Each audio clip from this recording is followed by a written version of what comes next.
Why stay earthbound when prosperity awaits you in the stars? Come to Halcyon, the only colony on the edge of the frontier, owned and operated by corporations. A trip of 10 short years will feel like mere minutes, thanks to the comfort and safety of your very own hibernation chamber. You'll wake up in a perfect society designed to maximize your productivity with guaranteed full employment. With only a minor term of service, you will become the master of your own destiny when you go out of this world to the Halcyon colony.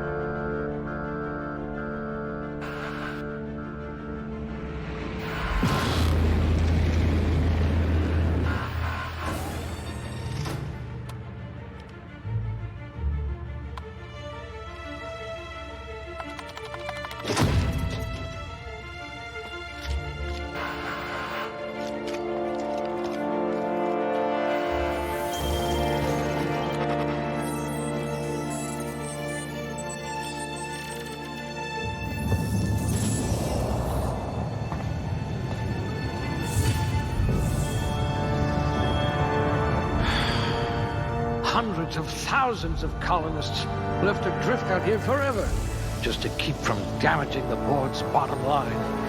Disgraceful.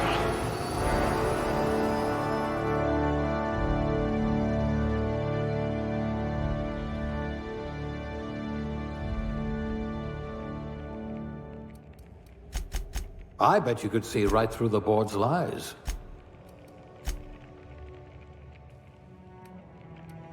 Ah, a blunt force trauma specialist. I might have a job for you. At last, a kindred spirit.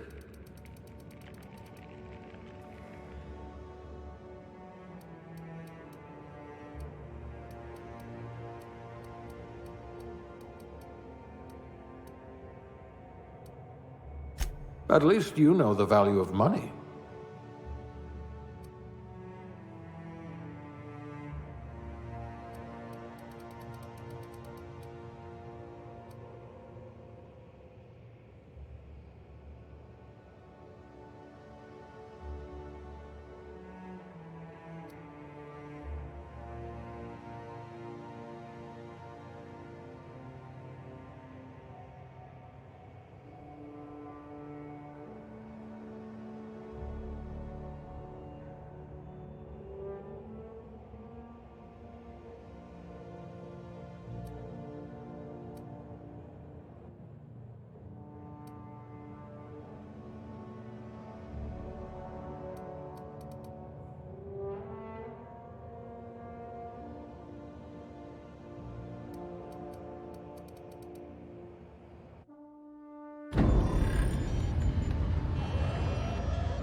Looks to be your lucky day, my friend.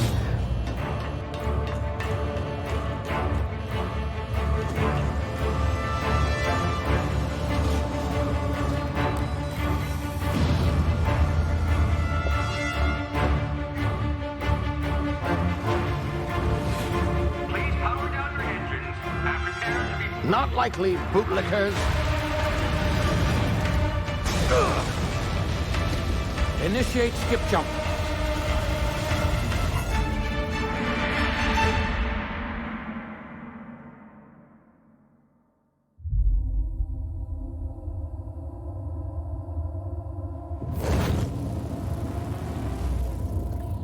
Status. Structural integrity down 25%. Power levels down to 9%. Hit drive is Shit. inoperable.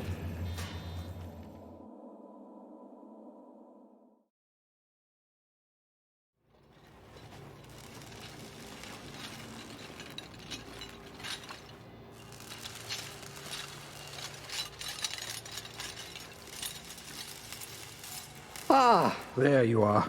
Wondering what's going on, eh? A bit of bad news there, I'm afraid.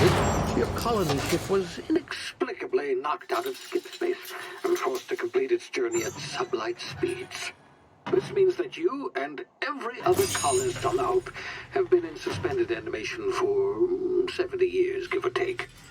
Normally, reviving someone after so long leads to some quite horrifying results. It's called explosive cell death, but it's really more of a liquefaction. Something wrong? Oh, yes, well, not to worry. I've pumped your body full of a special concoction I devised to keep you from dying so horrifically. Hopefully at all, but I guess we'll see, yes? Unfortunately, I used the last of my chemical supplies saving you. I know it's a lot to ask, but I must have your help securing more if we're to save the rest of your fellow colonists. I'd see it done myself, of course, but the board has a sizable bounty on my head.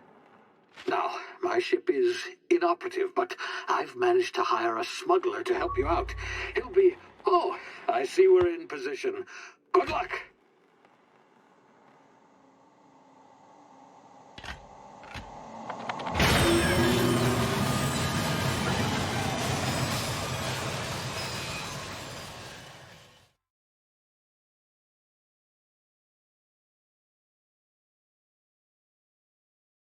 Can you hear me? Is this thing working?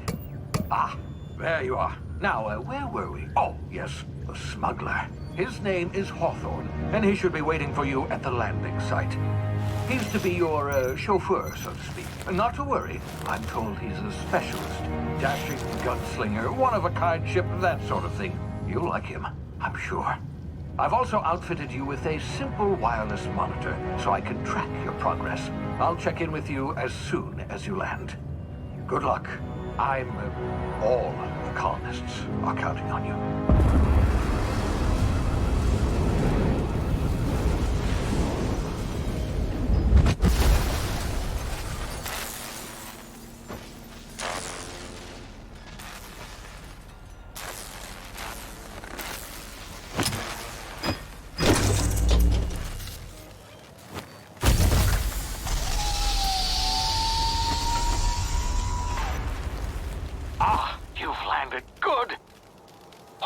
Should be close by.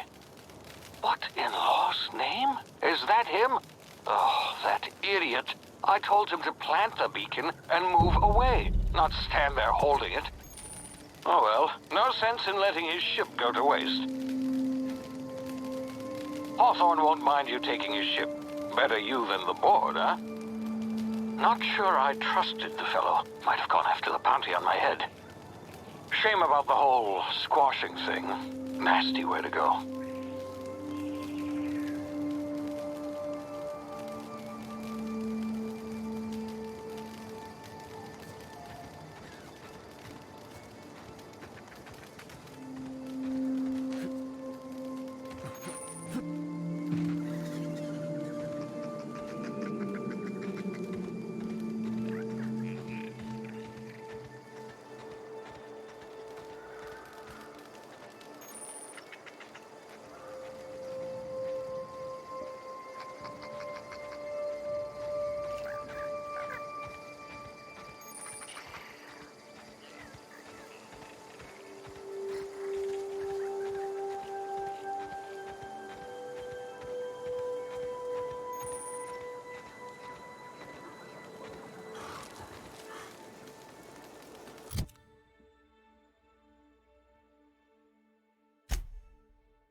Now, you've been frozen for a while. There's bound to be unforeseen side effects.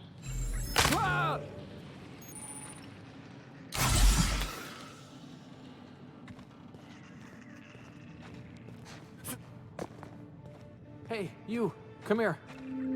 You've tried the best now. Now try the rest. Spacer's choice. Oh, law, that stings.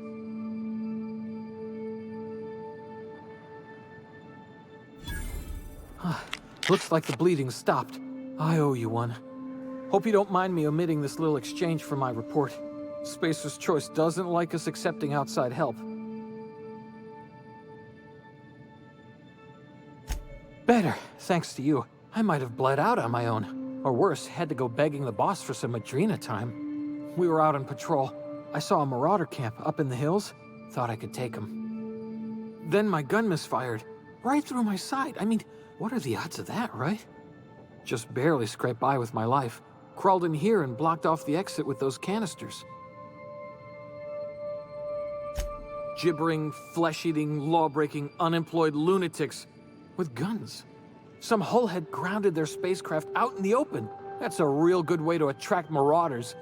See those canisters by the entrance? Marauders come sniffing around in here, and I can take them all out with a single shot. Not bad, huh? Yeah, okay. You look like you know your way around a gun.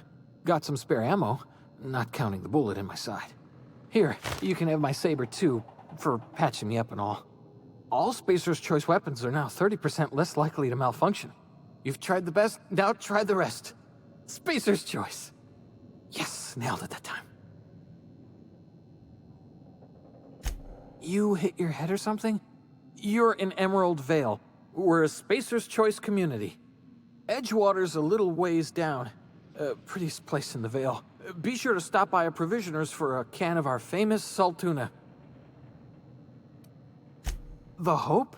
Is that some sort of fancy new drug? Are you with Auntie Cleo or something? Don't take this the wrong way or nothing, but I'm not allowed to fraternize with Cleo workers. Company policy.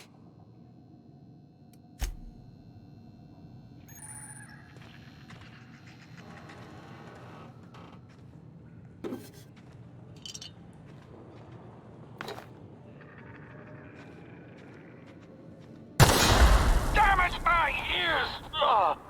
Oh, what just happened? Can you hear me? What in the hell? This...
over here before you get yourself killed.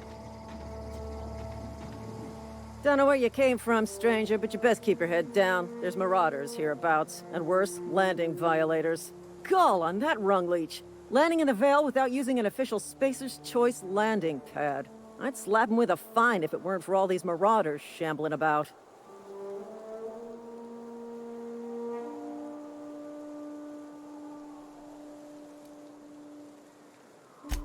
Really? How is he? Shouldn't have done that. Spacer's Choice family ain't authorized to receive medical aid from off-brand physicians. We'll see him back to Edgewater, just as soon as I cross these marauders off with the swift, cost-efficient fury that's made Spacer's Choice the most trusted brand in personal defense. I just, need a couple of winks to catch my breath. Stretch my legs some.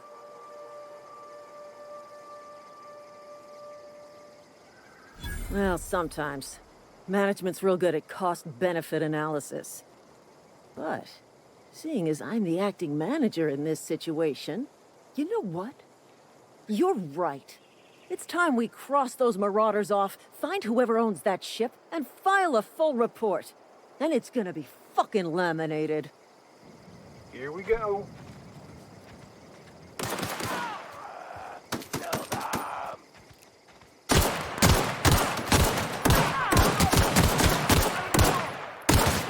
Waste of company ammo.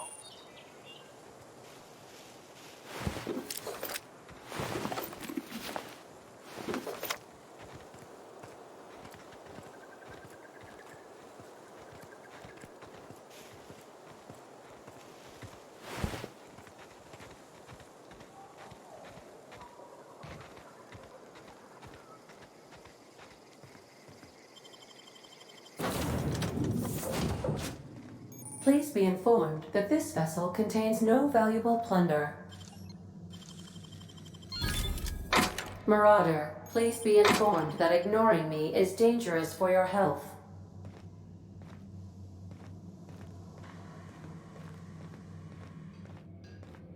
Intruders are not authorized to access the Unreliable's amenities, including the cargo hold's workbench.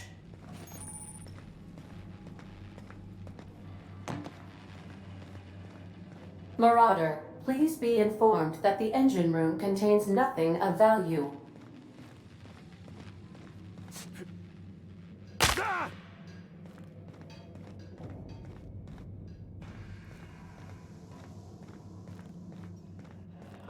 Unauthorized access of spacefaring vessels is a crime. Please submit yourself to the authorities. Hello, Marauder. I am Ada, the autonomous digital astrogator of this vessel. Please be informed that I am authorized to use violent retribution against unwanted solicitors. Please return any misappropriated equipment and exit this vessel in an orderly fashion. Failure to do so will result in your immediate destruction. Jettison procedures initiated. Please engage in airlocks. Prepare to eject all boarding parties in 5, 4, 3, 2, 1.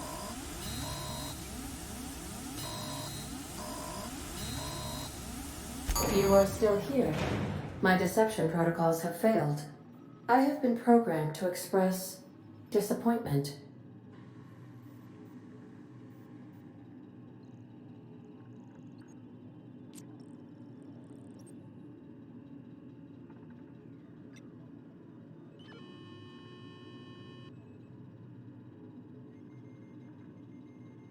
This vessel is the registered property of Captain Alex Hawthorne. I am incapable of accepting orders from anyone other than Captain Alex Hawthorne.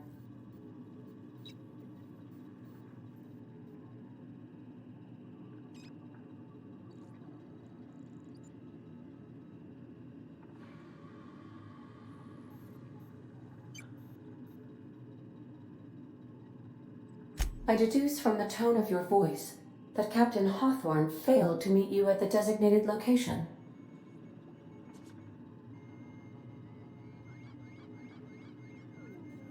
I understand. I will require some time to process this information. Thank you for your patience and for your honesty. I am programmed to take orders exclusively from Captain Hawthorne.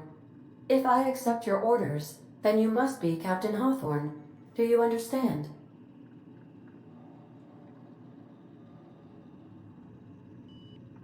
Well done, Captain Hawthorne. I see your powers of deductive reasoning remain intact. Unfortunately, our engine is currently inoperable. Our main drive suffered a critical power failure, and we were forced to make an emergency landing. The main drive's power regulator has been irreparably damaged and must be replaced.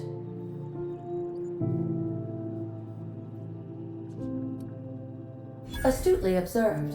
However, the probability of locating a power regulator within a worker settlement falls within acceptable parameters of certainty.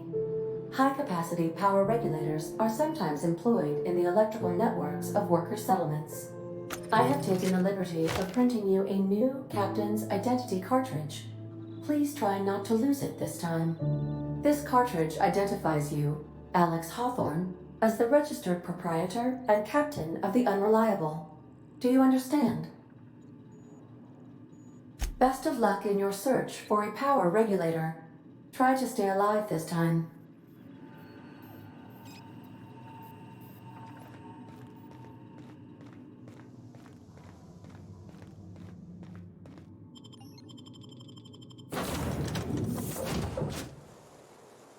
Say, this wouldn't happen to be your ship, would it?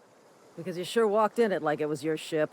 And if this ship is yours, well, mister, you owe Spacer's Choice a hefty fine. I'm afraid we gotta dock your pay.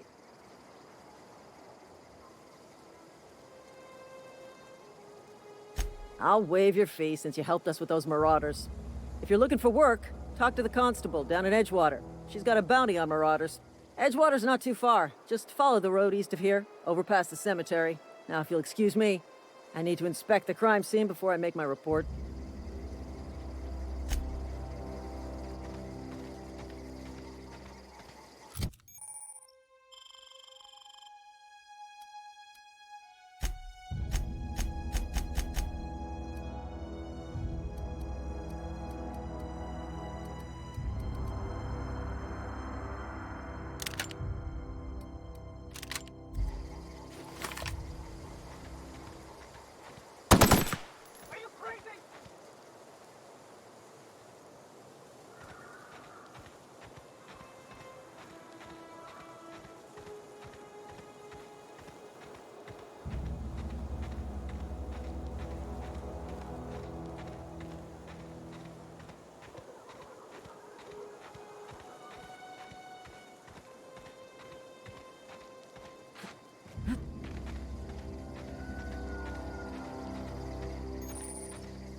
Whoa, hey, where'd you come from? Don't go ambling out in those hills. That's marauder territory, friend. Ain't safe out here. You'd best head into town. Avail yourself of Edgewater's high walls and low prices. Pleased to make your acquaintanceship. I'd shake your hand, but I've been hauling corpses. You don't want none of that on you. Name's Silas. Junior in humor for the town of Edgewater. We're all part of the Spacer's Choice family. Definitely not the junior in humor, that's for sure. If you've got business inquiries, you should stop by Reed Thompson's office. He's up in the tower above the cannery. Head into town, follow the road. Look, you obviously ain't a worker. What's your racket? You a smuggler? Freelancer? Edgewater is a company town, board-owned and operated. That includes the cemetery. None of us own our grave sites, we rent them from the company. Renting means money. Money means paperwork. Paperwork means signatures. Some of our families become a mite delinquent in paying their dues, you see?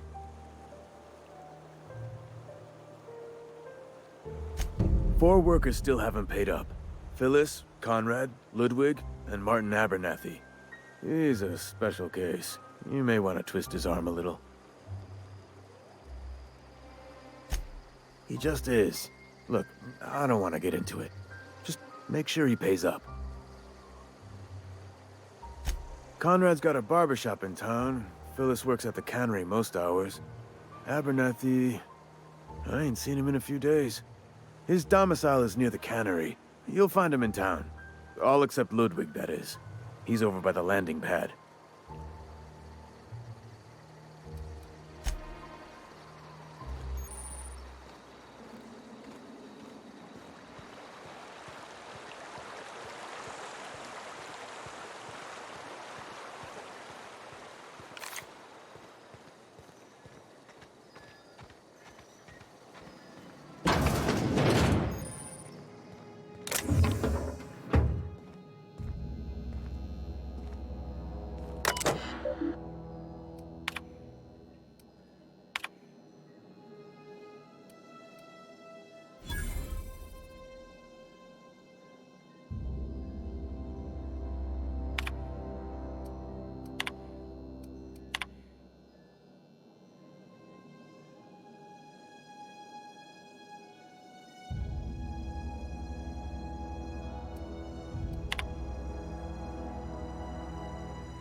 They start asking you for some...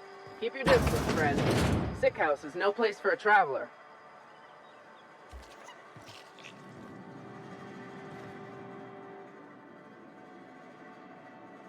I appreciate the company and all, but you really ought to leave. You don't want to be seen around me. Because I'm sick. You don't want to associate with people in the sick house. We're not worth your time. I'm in about as much trouble as I can be. No reason you ought to be tarnished by association. People are gonna talk. I don't know which company you work for, but if it's Spacer's Choice, boss can still write you up for fraternizing with an incompetent worker. Maybe you don't know this, but there's a real simple reason you don't talk to the plagued. You don't want what we've got. Don't. Please. I could get into a lot of trouble. That's kind of you to say, I suppose. But I don't need help. What I need is to understand my own folly. Company always tells us, weak spirits lead to weak bodies. If I didn't want to fall sick with plague, maybe I should have worked harder. Maybe I should have taken more pride in my work. I really wish you wouldn't say those sorts of things. I told you once already. People could be listening. I'm feeling a touch faint. If you don't mind, I'd like to be alone for a spell.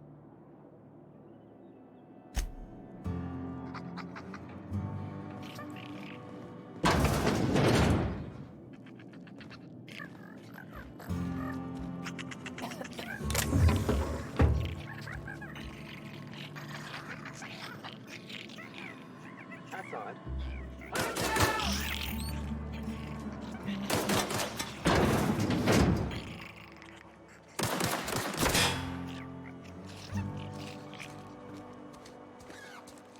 Heard something outside the walls today.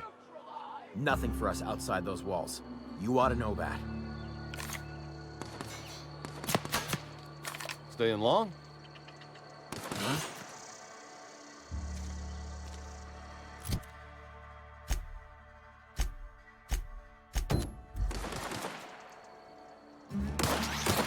I just earned a fine! Please don't touch anything. Your hands are probably crawling with germs. Physical hygiene recapitulates moral hygiene. Cleanliness is next to lawfulness.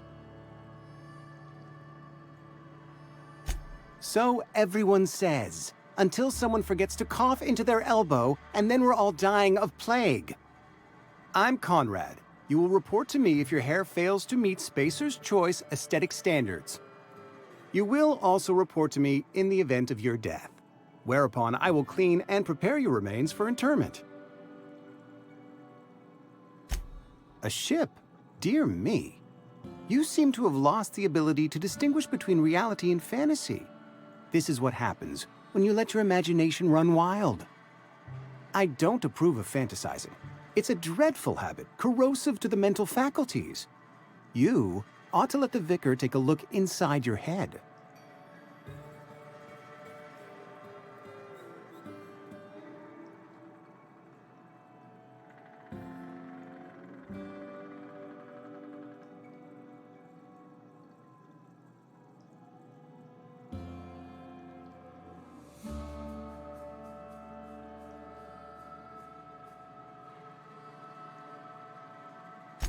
Vicar Maximilian, our man from the OSI, here to spread the message of scientism like a soothing balm upon a feverish head.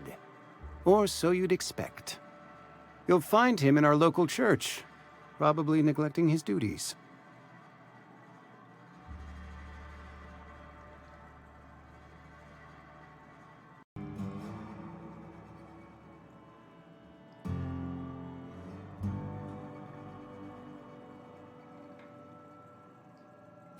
Ah, gravesite fees.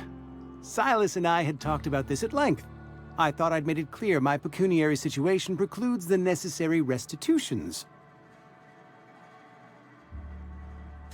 As broke as pie crust, friend. Bidless, indigent, destitute. I simply cannot afford it. I am a blemish on the prosperity of our fair settlement. When I expire, I expect Silas to toss my body into a ditch.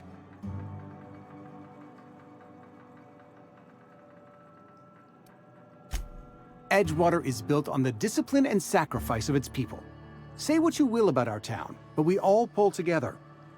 Tell Silas I can't afford to pay, and that I fully expect to have my medical rights revoked for this dereliction. With my apologies. Some time ago, I fell ill with the plague. By the grace of the law, and through my own hard work, I'd proven worthy of treatment. Frankly, I don't imagine I'll earn that right a second time. The barber work hasn't been profitable, you see. I've had to keep this old place running with my own savings.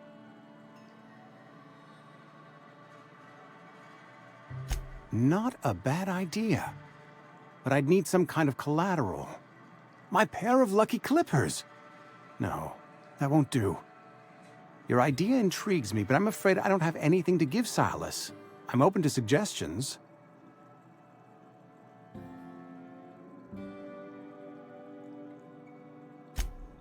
Much obliged.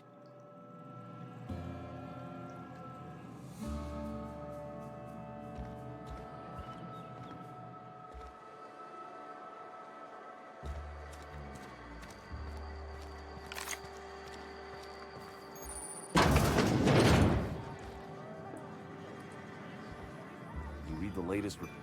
I don't know you. Amelia Kim, Spacer's Choice Beverage Dispenser.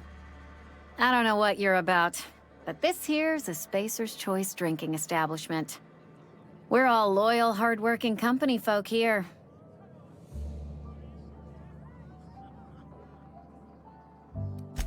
Am I that easy to read?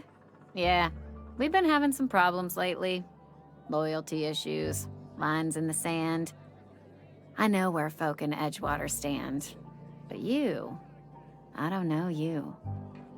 If you're gonna have a drink, I'd like to ask that you do it within the premises. Can't have you taking drinks over to those deserters.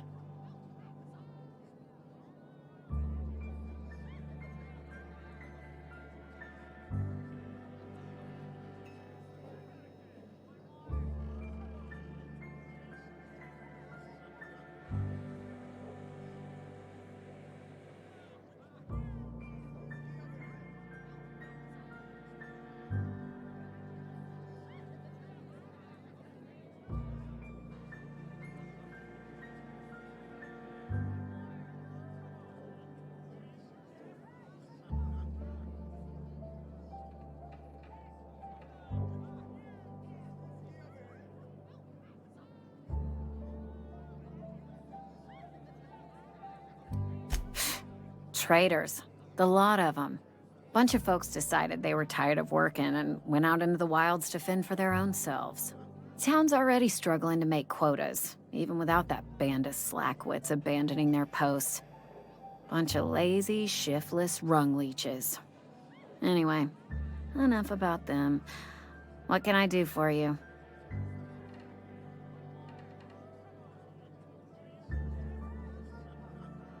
Coming right up.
Yes, Mr. Thompson.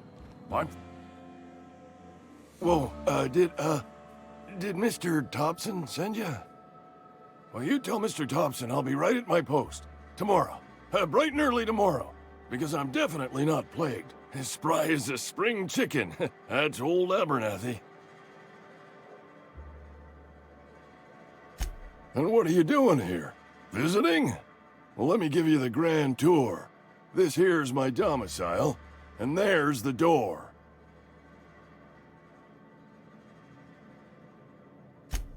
What? No. I mean, I might be. That depends on who's asking. Silas knows, doesn't he? That's why he sent you. That's why he wants me to pay up. He knows.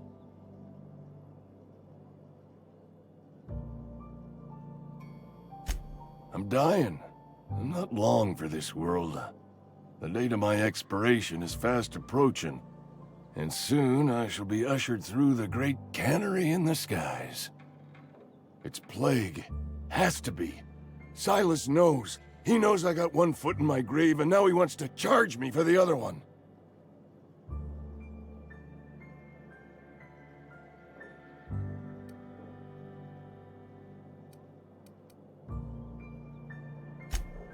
You are? Oh, wow. First time anyone's ever told me that. I'll pay your fees. I don't want any trouble from Silas. But if you could see a way to freelancing for me, I could really use the help. There's a cache of anthracillin tucked away in the old community center. Powerful stuff. Stronger than what we got, anyway. I need you to break in, nab that medicine, and bring it back to me.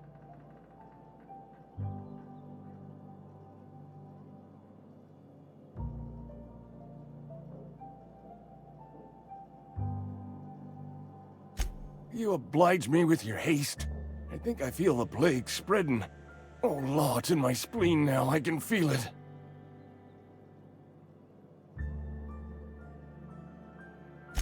Just keep your head down when you're in there. Marauders have taken over. Probably tracking mud all over the archives. I know that, but I got nobody else to turn to. Reed would have wrote me up. Constable would have locked me up and wrote me up. Could have gone to see the good vicar, but I never did find my courage.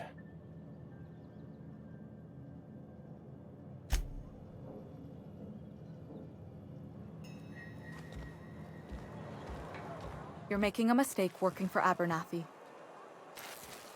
Excuse me. I'm Esther Blaine, Spacer's Choice Actuary. I overheard your talk with Abernathy. I hope you're not thinking about getting him that medicine. Abernathy is a well-known hypochondriac. Anthracillin is wasted on him. You're better off selling it to me instead. I probably shouldn't tell you. Don't want you implicated for what I'm trying to do. All right, here's a summary. A lot of sick people in this town, and we don't have the medicine to treat them all. Can't reach out to corporate without crossing a river of red tape, so I'm reaching out to you.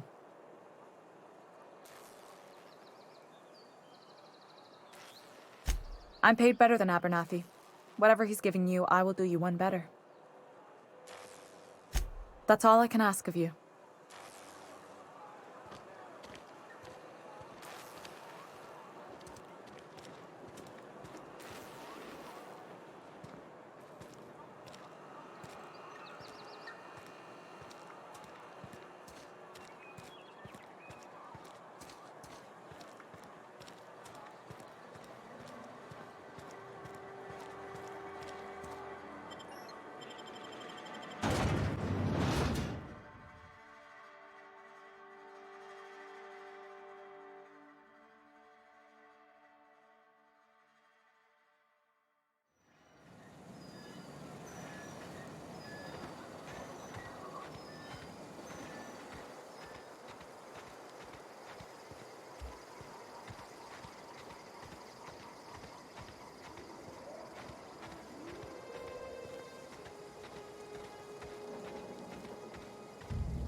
Thank the law. I've been requisitioning backup for months. Guess the boss finally came to his senses. You ever swung a truncheon? Let me see your rifling stance. I want to make sure you're up to snuff. I'm talking about mechanical, soldier. Cold, heartless automatons made of iron and lies.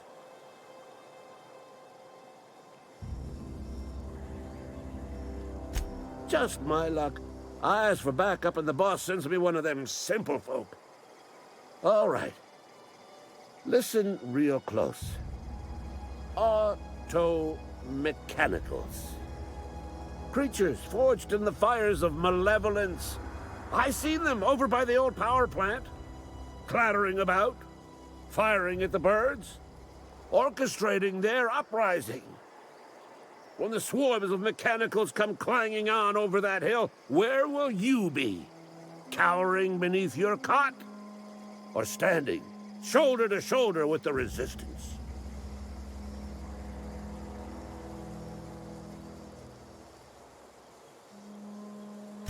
I told Silas I'd pay my dues if he agreed to join the resistance.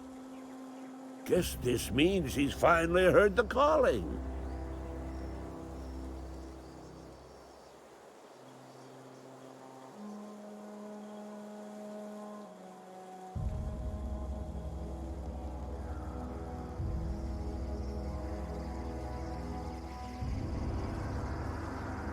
Mechanical repellent!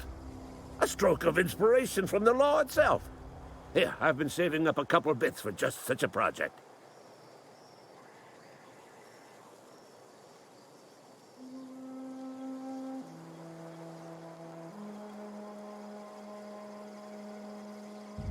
I've been gathering up a war chest over the years.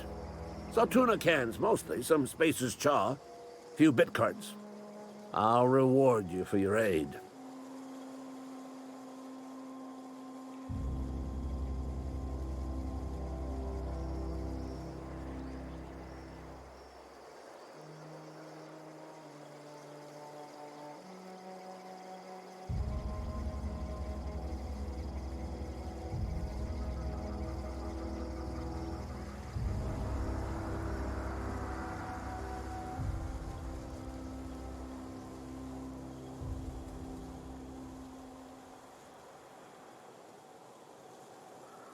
Enlistment fees.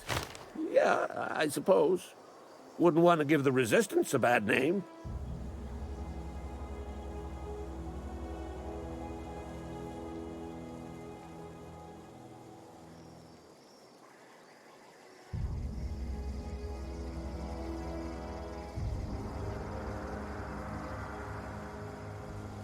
They have sent a scout, prowling around the junkyard just behind our beloved town.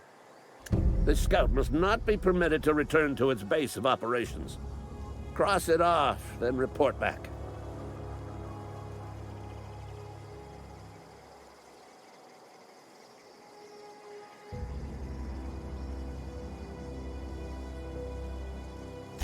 Mechanical's got a weak spot in their midsections. I think the technical term is, the blue glowy square thing.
Bring us honor, soldier.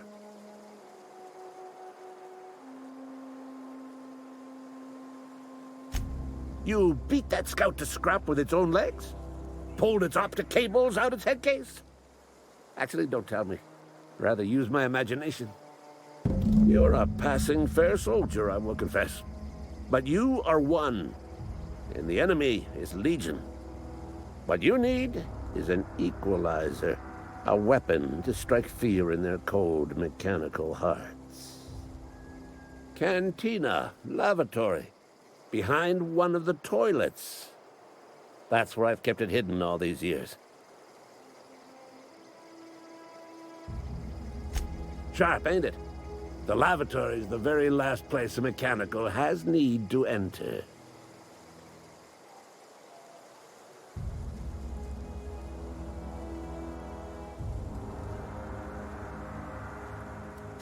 On the double, soldier.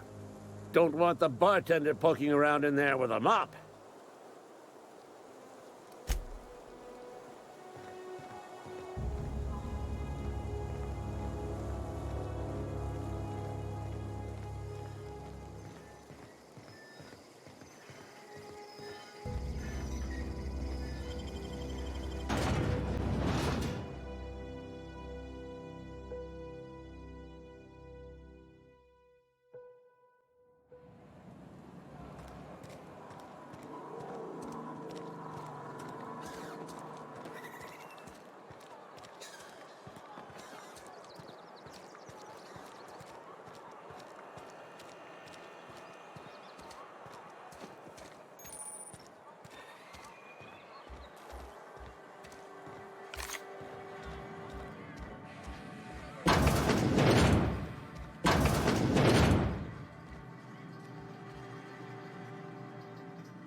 Feast your eyes, soldier.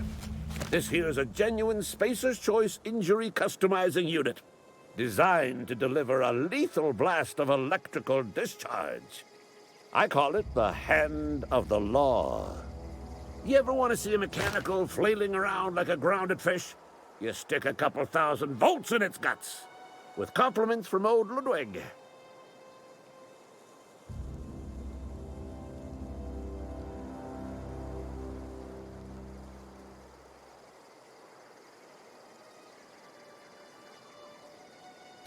Fun. This ain't some quarterly performance review, soldier. Ours is a grave and sacred duty. Time's come for you to journey down into the black heart of the enemy's camp. I'm talking about the old geothermal plant. Unfortunately, the old plant lies outside my board-given jurisdiction. You'll need to get a passcode from the boss, Reed Thompson.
I need you to get us the brain of a mechanical.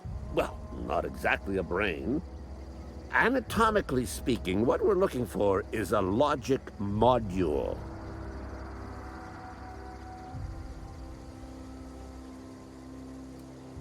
There's the rub. If a mechanical breaks down, the logic module fries. So you can't rip one out of its corpse. You're going to have to find an intact model somehow.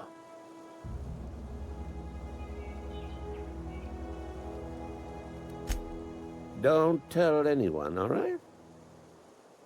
I've got a contact. A real expert in the inner workings of the automaton. We are gonna rip those mechanical secrets right out of their circuits.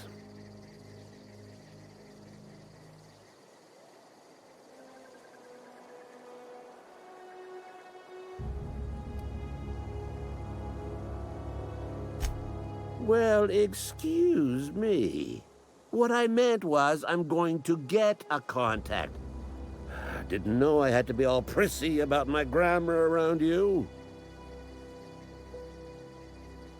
If you die horribly, I will pour out a can of 0G to your memory.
You the new worker? Whatever. Make it quick, Tenderfoot. I'm busy. Foreman Granger, mind those words don't come out of your mouth unless preceded by yes or right away or thank you. Shit. Silas still on about that? Here, take the fees. I'd appreciate it if you didn't tell Reed I was late on my payment. Because they're not my fees and not my gravesite. Guy I worked with shot himself. I paid the bill. I could do without the sarcasm.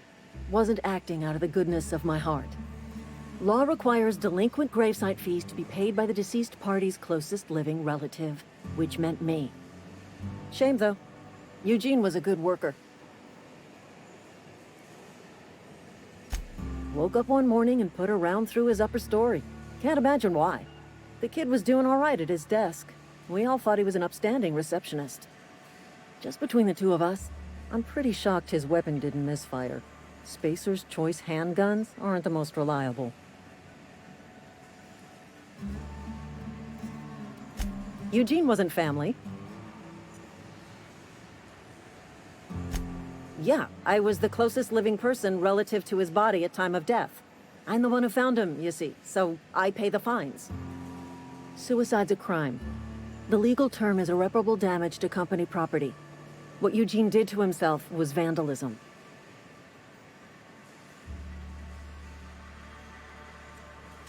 I'm plenty serious. In fact, I'm a little upset Eugene didn't think things through. In other words, Edgewater would have been penalized pretty hard. Whatever Eugene was worth as an asset, we would have had to pay out of pocket to Spacer's Choice. Well, excuse you. I'll have you know, Eugene was an asset to us all. May his atoms be commended to the law. All I know is Silas asked me for Eugene's gravesite fees, which means he was approved for burial, which means his papers went through, which means the town's in the clear. I'm just glad to put this whole ugly affair behind me. Eugene can rest his bones in peace, and the rest of us can get on with our own lives.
They told him I need to learned a good lesson. The grease monkey, Argo?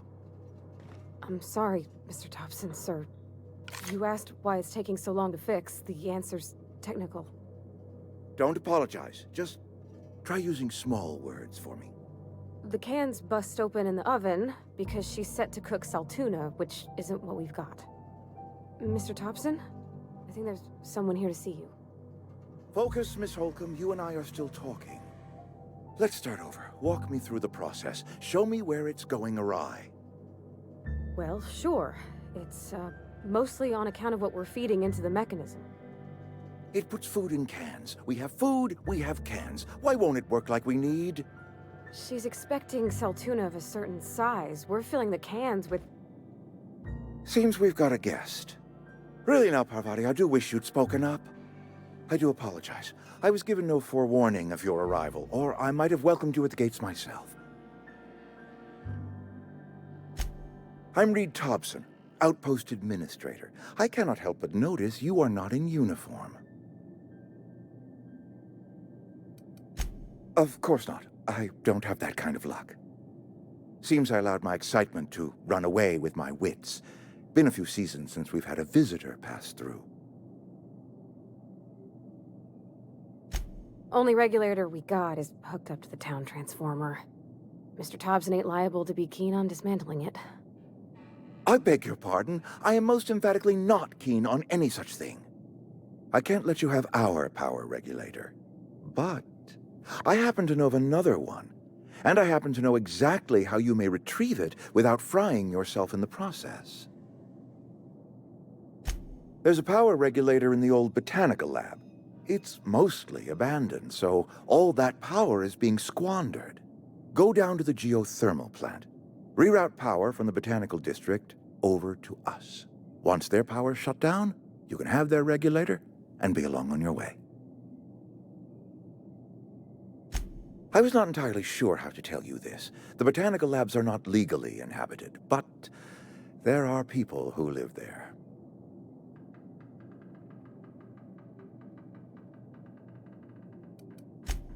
No, I do not imagine they will be pleased. But like a parent disciplining an unruly child, you will be doing them a kindness.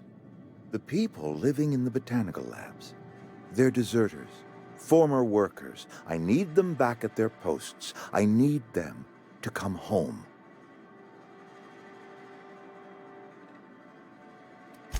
Edgewater is struggling. We haven't hit our production quota in years. If we don't meet our quotas this year, the company might shut us down for good. I need those workers back at their stations.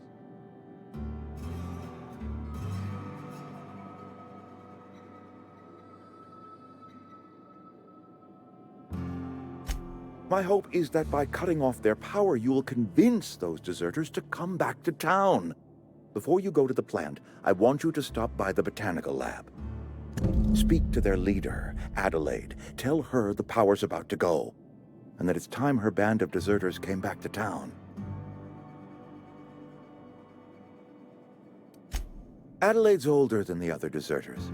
She's dignified, kindly. From what I understand, her camp looks to her for leadership.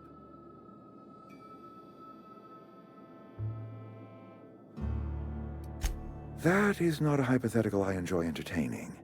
We need Adelaide back. Nonetheless, I will settle for the return of her followers. We belong to one community, the Spacer's Choice family. If we dissolve into factions, then we will all perish separately. Adelaide will understand that. My dad told me all about the plant. Taught me all he knew. I could come in useful. I mean, if that's all right with you, Mr. Thompson. Sir. I hesitate to part ways with Miss Holcomb, but I cannot deny that she is talented and may prove useful to you. You will need an administrative passcode in order to enter the plant. I am trusting you with mine, and trusting Miss Holcomb to guide you if you'd like. Great! I got my wrenches and diagnosticators and hairpins and engine tape, so I'm all set. Well, I am glad to hear that. Best of luck to you, and thank you again for your help. It is a lot to ask of a stranger, I know.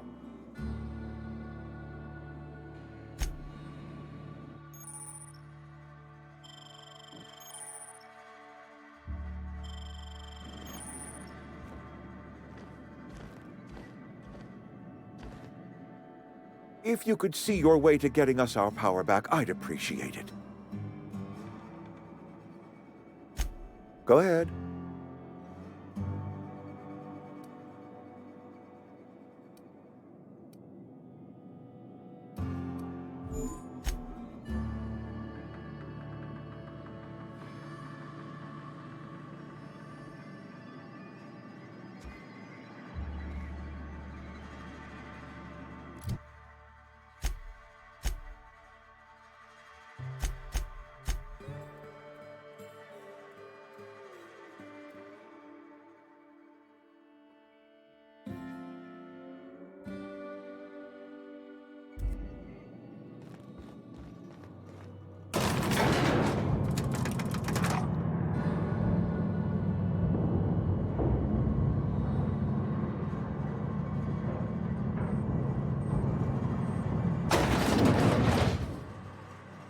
We better clear out of Mr. Thompson's office before we talk.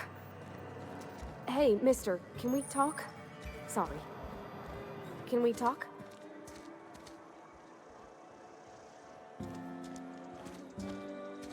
Sorry.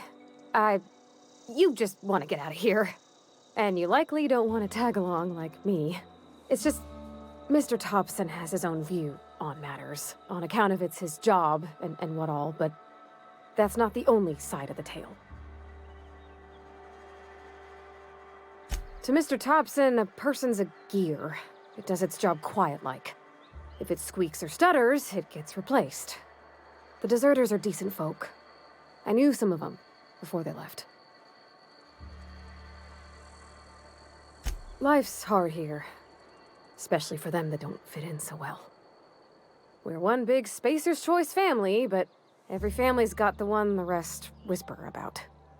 Mr. Thompson's aiming to take away their power. They'll have no lights to see, nor heat to cook. They'll be at the mercy of marauders, or worse. I think you should talk to the town's vicar about it. Max, his name is. Thanks, mister. I just think when you gotta make a decision that'll hurt somebody, it's best to think on the right and wrong of it. That's what my dad used to say anyways.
I've always felt weird in here. It's too clean.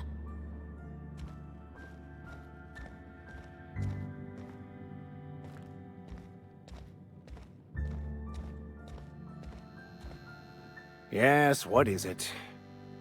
You're an outsider. Fantastic. Vicar Maximilian de Soto at your service. Or Vicar Max if you're the sort who prefers brevity. And Ms. Holcomb as well. How rare to see you out. And with a complete stranger. Curious. Just tagging along, Vicar DeSoto. Don't mind me. I so rarely get new people to talk to. Name your poison, anything at all. Spiritual counseling? This season's tossball predictions? The quickest way out of town?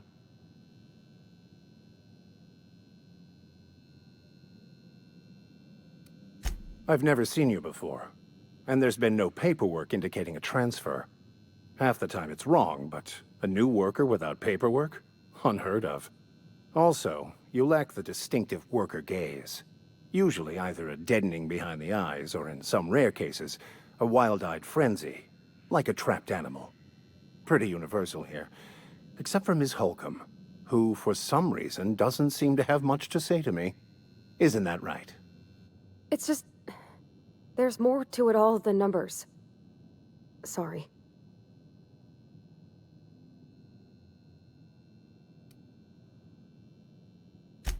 I'm simply bemoaning the level of spiritual awareness in this town. Yes, but there are few who hear me in this miserable place. I must double my efforts to elevate my flock. These are good, hard-working people here.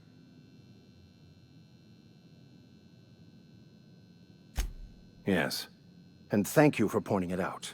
It is wrong of me to succumb to distress. This place could be so much more, and I will continue in my quest to make it so. What? I thought you would talk to him. You wanted to speak to me, Ms. Holcomb? Every time I've tried to engage you in conversation, you look at the floor, answer in single words, and slink away. I can't imagine what would be so grave as to drive her to my mission. What has Mr. Thompson asked you to do? Depriving them of safety from the marauders and wildlife.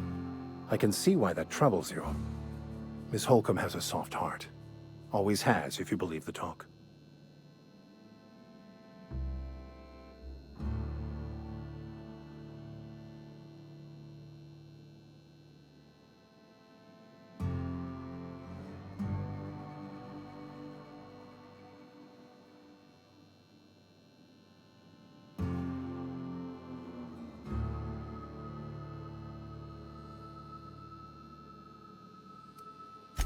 They rejected the order of society and live beyond the walls so thoughtfully provided by our Spacer's Choice patrons. Does that strike you as a responsible life choice? Astute. But I am here, not in the deserter camp, so that's not a variable I can account for. Assuming your goal is to save as many as possible, then you should bring everyone together. Send the power to Edgewater and convince the deserters to return to the fold. If it were as easy as a few soothing words in the right ears, I'm sure it would have been done already. Consider it a challenge. If you don't mind a bit of unsolicited advice, be cautious on your way to the geothermal plant. It is not as safe as you might assume. One of the reasons I transferred here was to fulfill my duty in hunting down banned heretical texts. I happen to know such a book is, as we speak, tainting a collector's library in Emerald Vale. However, the collector's residence lies outside the town's walls. My retrieval efforts have been thwarted by marauders who have overrun the property. Should you fare better than me, I'd pay a handsome sum for the book.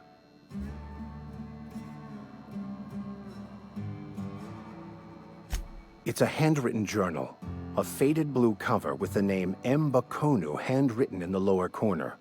I'll mark where I saw it on your map. Assuming you're serious? Thank you. If you retrieve it, you can always find me here.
I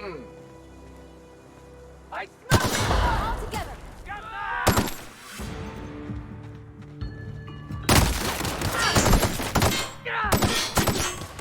That's the last of them.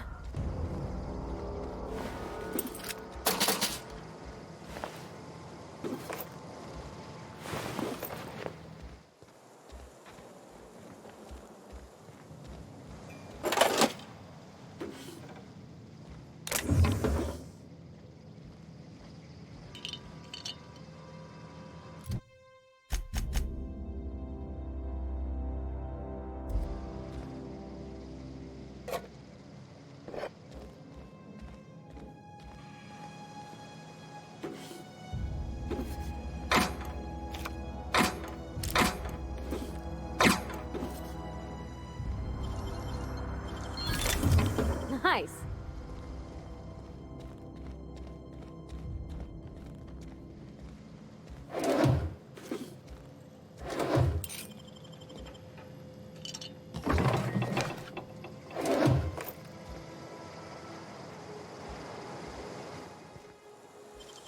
Oh, you got that?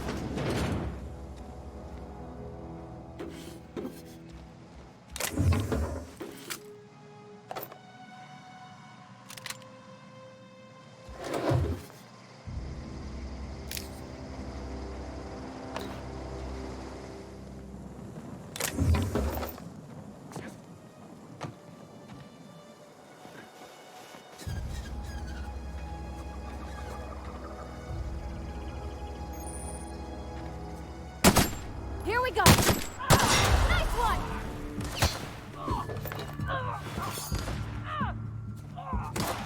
Wow, great work.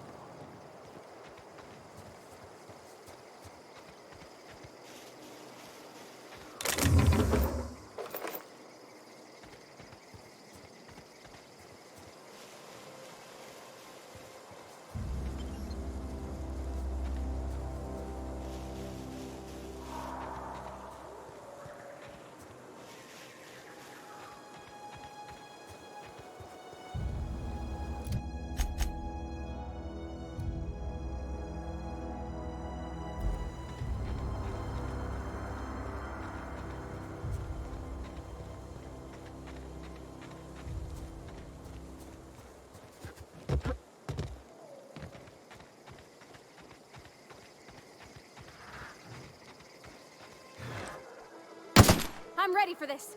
Nice! We did it!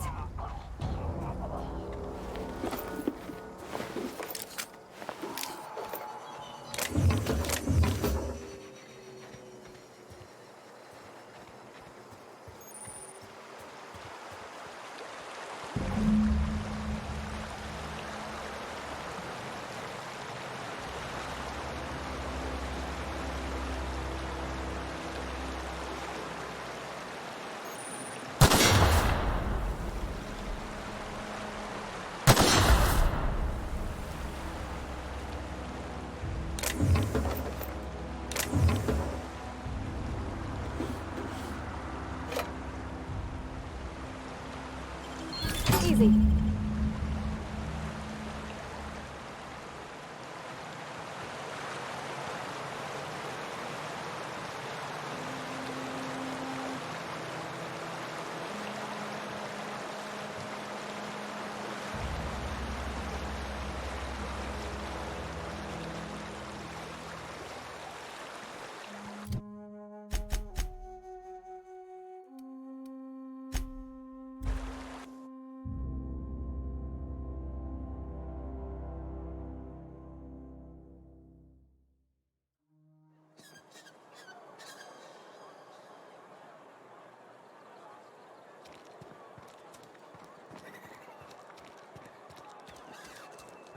Heard something outside the walls today. Nothing for us. Something got you down? Nothing. Just don't want to fall sick.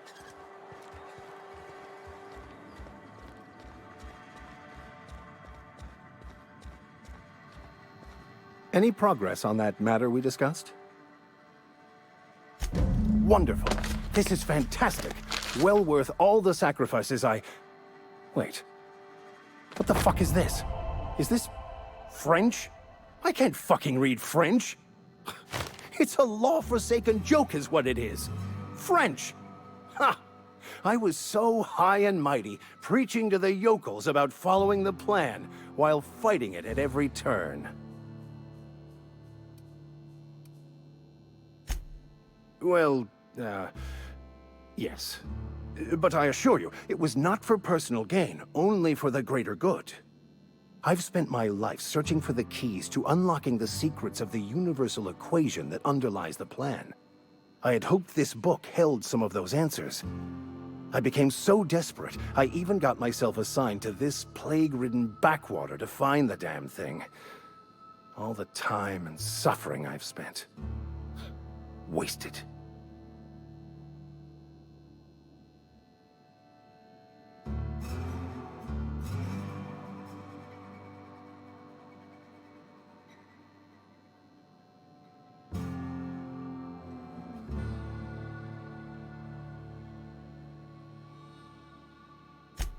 Please. As if my life should have no greater meaning than proselytizing to a bunch of feeble-minded wretches. Nothing could be more excruciating than discussing the true nature of reality with people who have no interest beyond their next Aetherwave program. But that's neither here nor there. What I need to do now is to find a translator, obviously. But to do that, I'll first need to secure transport. You have a ship. Perhaps I could make myself of use to your crew.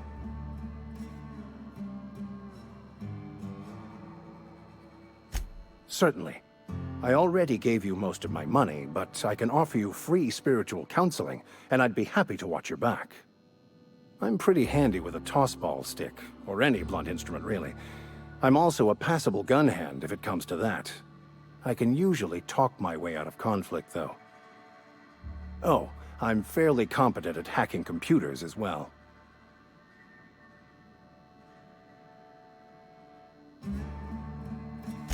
Well, understanding computers is, though I admit I took it further than most. And I was quite the 32nd back during my seminary days. Left many an opponent bleeding on the field. Of course, I'm a vicar who is dedicated to his calling. More dedicated than any other you'll find in this colony. I joined the OSI to help decipher the grand plan. But instead, I ended up the vicar in a prison due to ignorance and politics. Then I came here. Satisfied?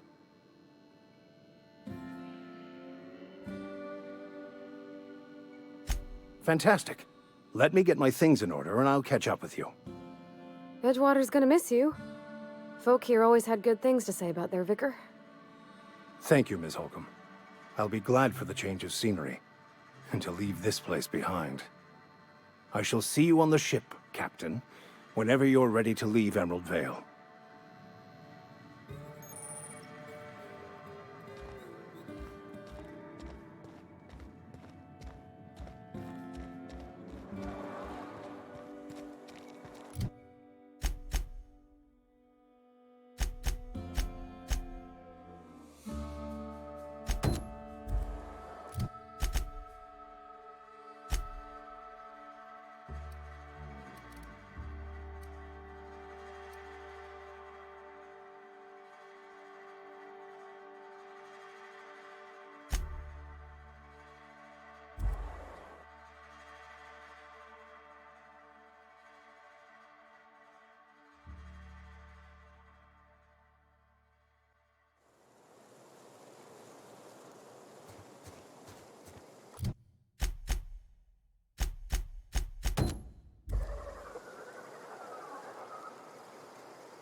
Okay, here we go!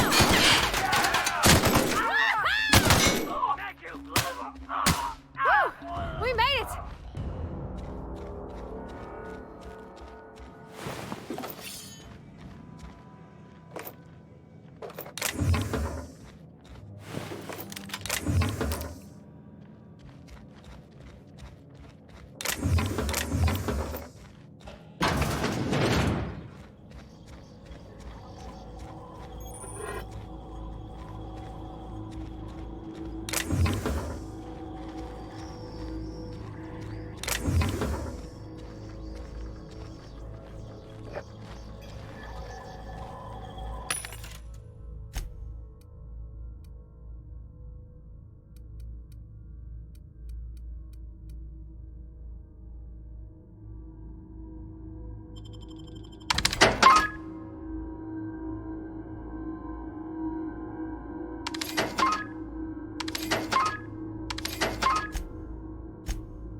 You got him! Not even a scratch.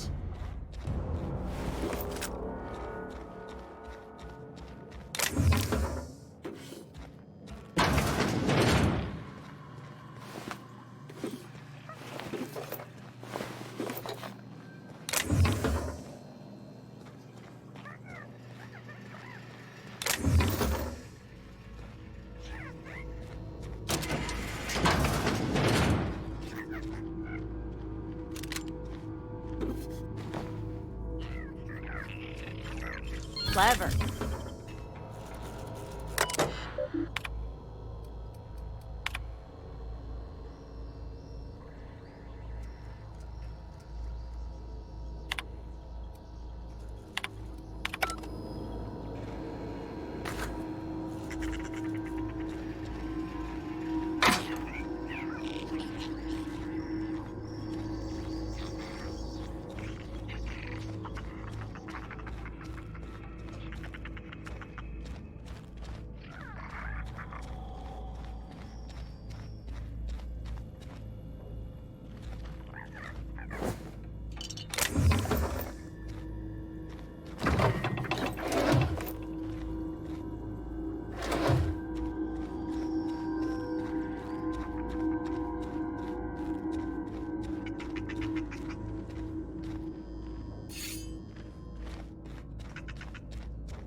So what's the plan?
I've got some time.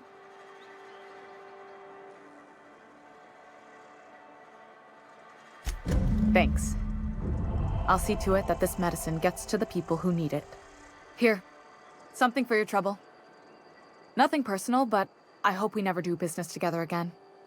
Don't want to make a habit of consorting with smuggler types.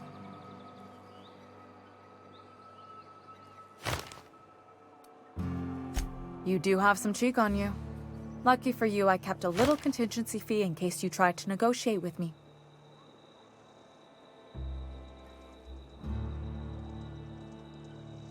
Somebody deserving. Silas on account of him being out in the cold. Amelia seeing how she's around people all the time. Anybody in the sick room?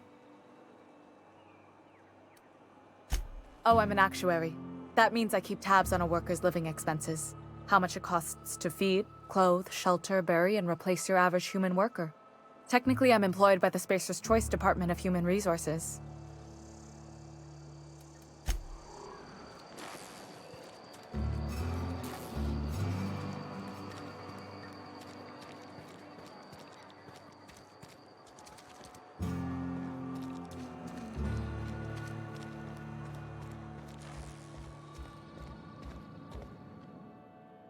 You wanna mingle, go try the cantina. You what? But why? I was dependent on you. Does it feel good? Robbing an old man of his last shred of hope?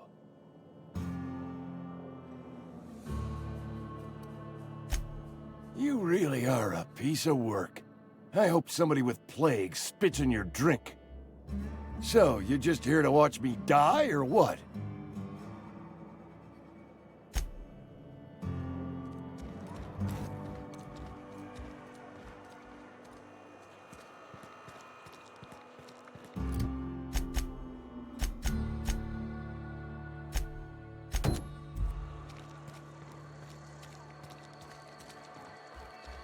Oh, I cut my own hair. But Conrad sells real good disinfectant. What can I do for you?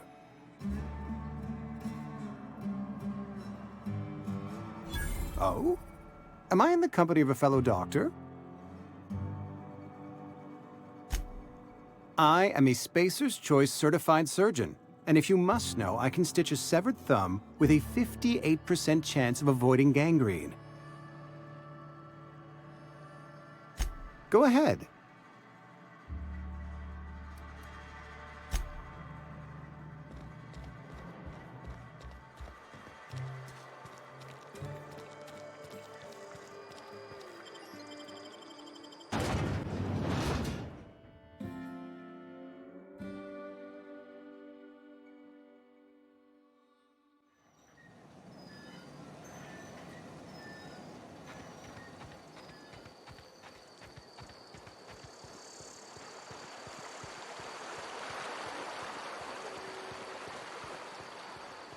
Hey, Miss Parvati. Come for a visit? Not today. Just helping this fella. Lovely to see you about, Miss Parvati. Things going all right, Silas? Been keeping him careful and true, miss. Best to ask her yourself. My dad's buried here. Silas watches over him when I can't leave the house. Oh. Well, thanks. Something I can do for you? You run into any trouble? Conrad's barbershop is a yawning pit that swallows his every bit. I keep telling him he should cut a few corners. Skimp out on the disinfectant. You gotta put the squeeze on Conrad. Find some dirt on him. Maybe check his back room. That's the word, extortion. Been on the tip of my tongue all day.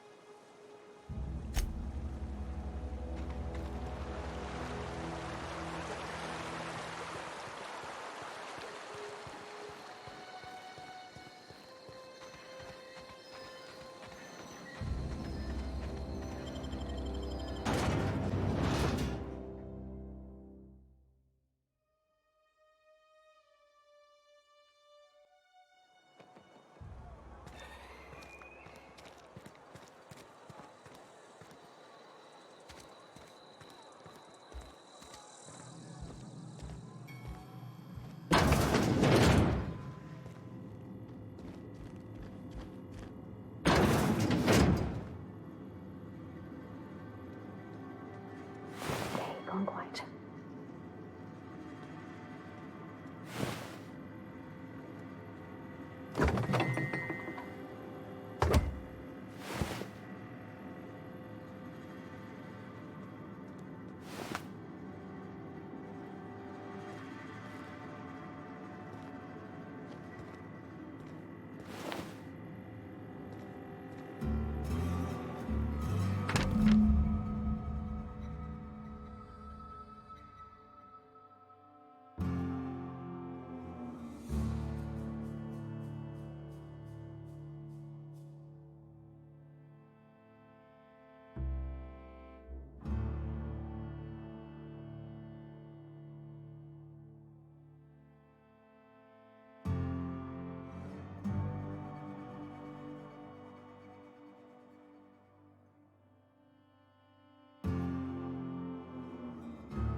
What can I do for you?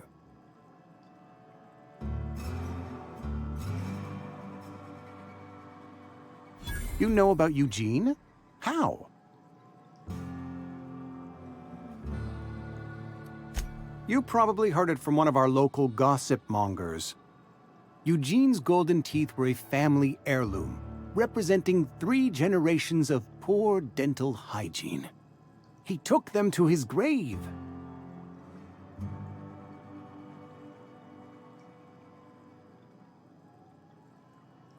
That's unthinkable. Eugene's body and all rare earth minerals contained therein are solely the property of Spacer's choice. I can't ask Silas to dig up a man's body and pry a few teeth loose from his jaw just to pay my bills. Can I? Are you asking rhetorically? Because if you're being serious... Ugh, gross. Desperate measures, Miss Holcomb. Desperate measures. I'm going to have to ask Silas to dig up those teeth. It's the only way I'm paying my gravesite fees.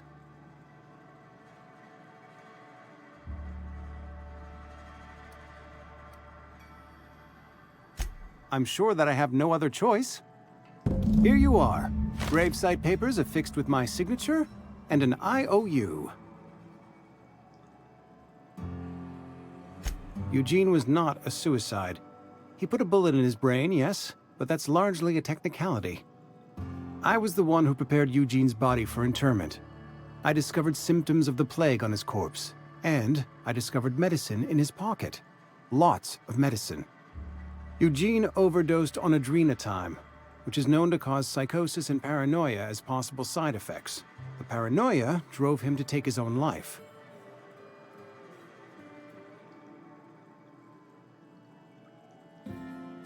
It's a miracle of bureaucracy. If Eugene's death were filed as a suicide, we'd all pay the price for his crime. We can all thank our lucky stars that young Eugene was hopped up on medication and suffered its predictable side effect. I included it all in my official report. I'd like to think I saved Edgewater a great deal of money. We never could have paid the fines associated with a suicide.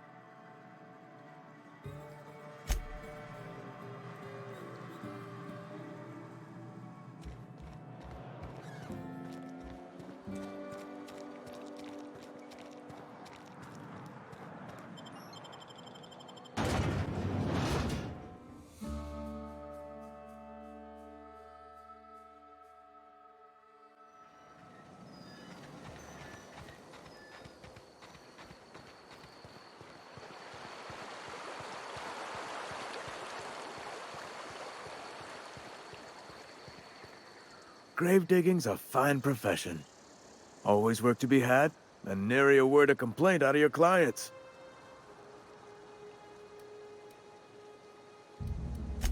Yeah? What about him?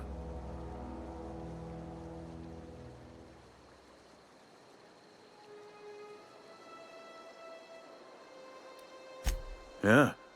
Funny thing, Eugene's body ain't where it's supposed to be.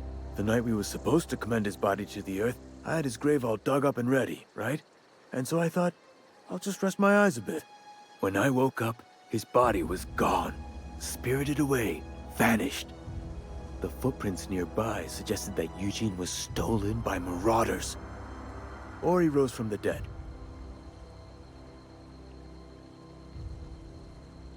Let me know if you find anything. You run into any trouble? Reliable work from a freelancer. That's gonna take some getting used to.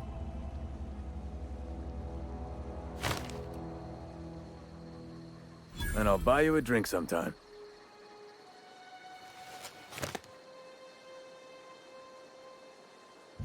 Oh, suppose you've earned it. One good turn deserves another. Abernathy was sick? With the plague? That's disgusting. I shook hands with the guy. What? No. If I knew he was sick, I would have had him reported. I needed his fees because of his name. A for Abernathy. He was at the top of my list, you see? Yeah?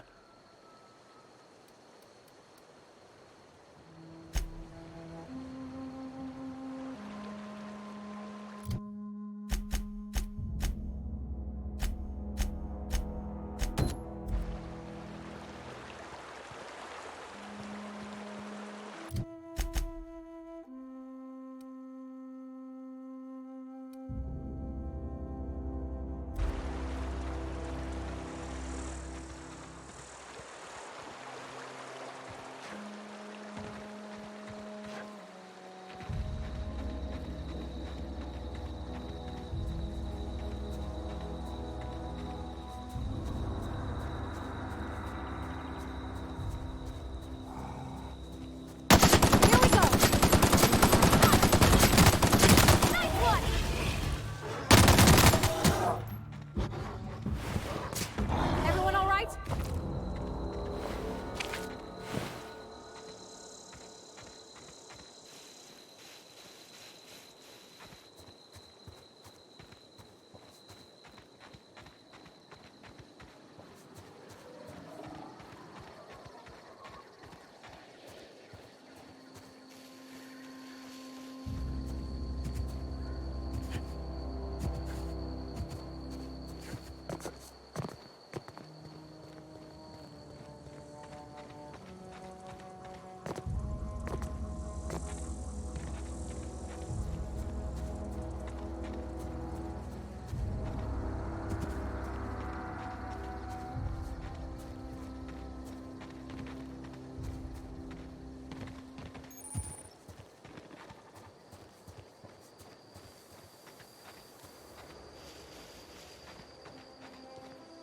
I've always wanted to poke around in here.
Sis.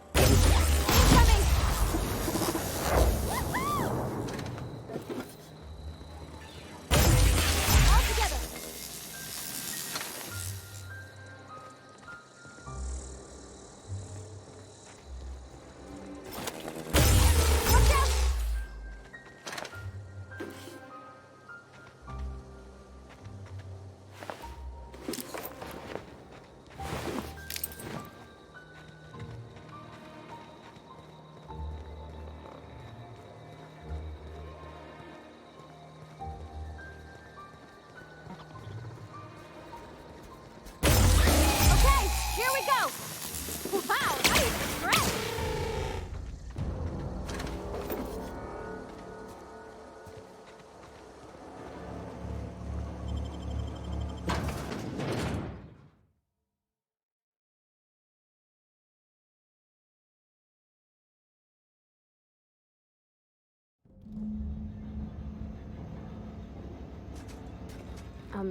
Mr. Thompson said to talk with Miss McDevitt before doing anything here? Nicely done.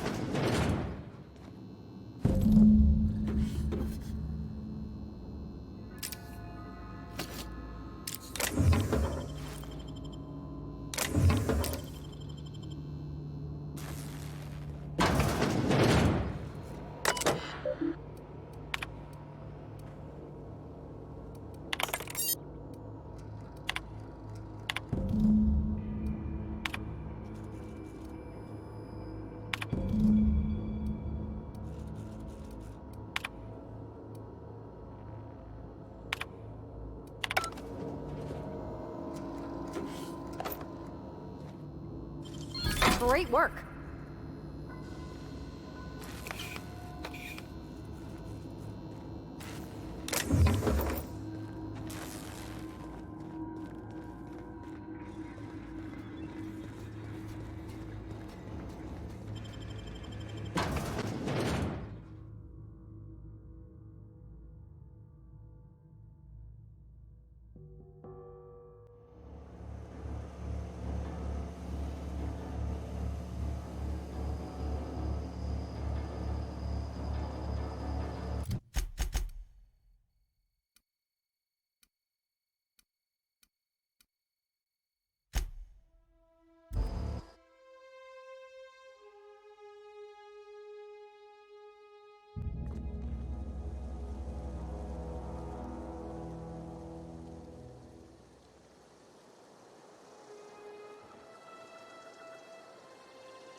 When I was little, we'd get freighters in every Sunday noon. Now they only come but once a month. Well, Bring us honor, soldier. Bang up work, soldier. You're a credit to your uniform. Oh, that reminds me. Gotta look into getting us a uniform. So this is it, then. The key to humanity's victory over the mechanical hordes. I would reward you with the gratitude of the Resistance, but I'm guessing you want something tactile. So here's a couple bits for your trouble, and a little something to remember me by.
Move along, stranger. We don't want any trouble. I don't know you. Whatever you're looking for, it ain't here. Move along. Answers, huh? You must be one of those philosophicals. Already got ourselves one of those.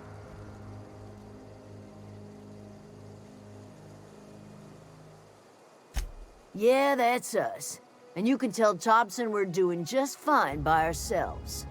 If you're gonna start wandering around my camp, know that I got my sights on you.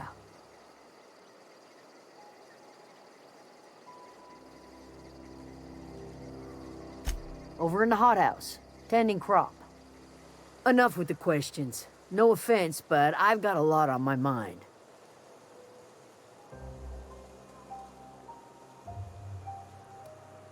Well, look at you, buzzing around the Aether with your very own ship. Rest of us gotta make do with the ground at our feet. No, I'm sorry. That was unworthy of me. Lady named Zoe went missing some nights ago. Just up and vanished without a trace. Now I'm pacing around wondering if marauders got to her.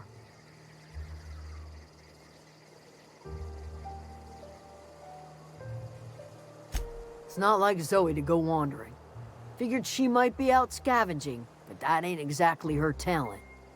Can't imagine where she's gone. Vale's a wide place. She could be anywhere.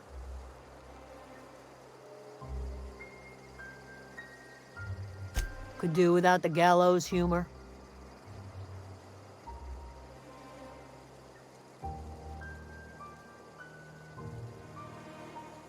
I'll tell you what I can. Vex me. If she told anybody, they ain't telling me. I'd check her room, but I got yelled at for snooping once already. Little ways ago. She was always obsessing over her serial dramas. Wanted to see what the fuss was about. Could be. Dangers aplenty out there. No telling why marauders would steal somebody like Zoe. Got no useful skill as far as I could tell. Well, enough to know we never got on. Zoe and Stefan were close. If anybody knows the workings of her mind, he does.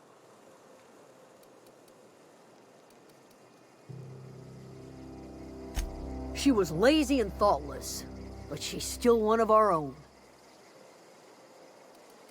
What is it?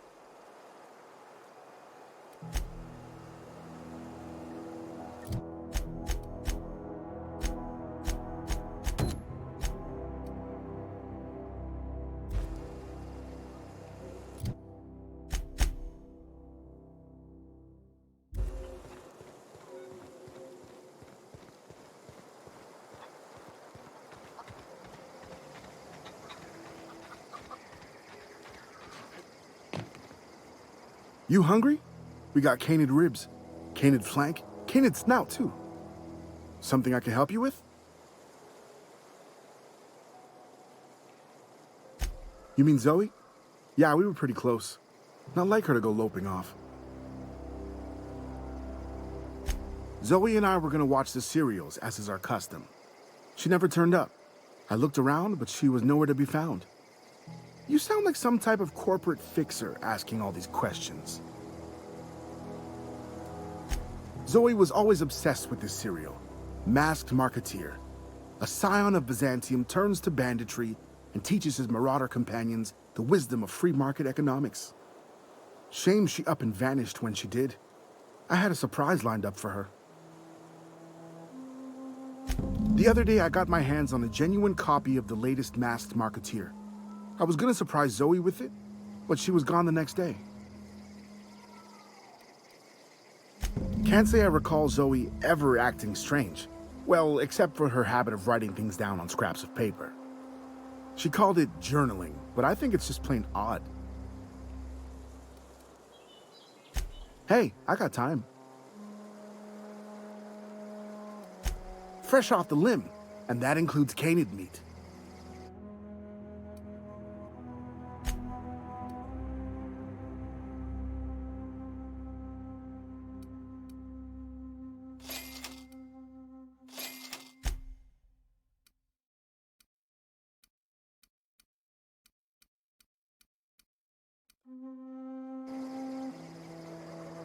Something I can help you with? Fresh off the limb, and that includes canid meat.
Here they come!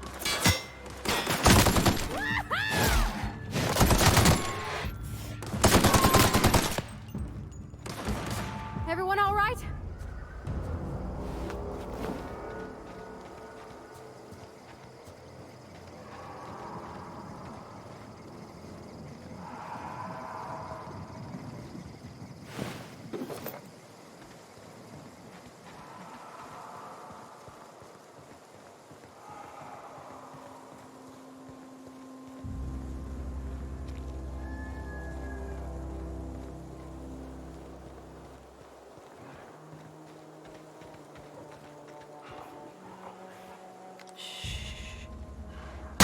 Here we go!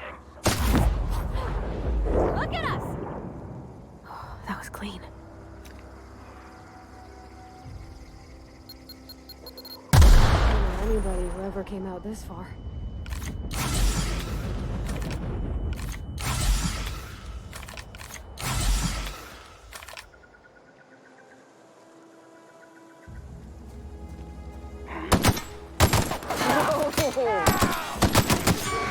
To hurt.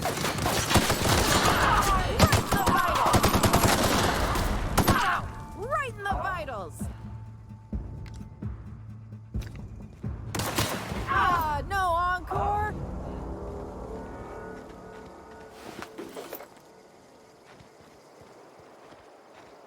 Wow, you crossed them all off, like some sort of heroic accountant running down a list.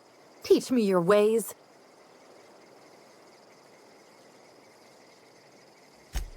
What?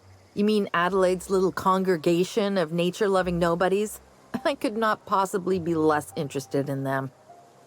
You, on the other hand, you were a sight to behold. If I had half your skills, I'd be the greatest outlaw the coast has ever seen.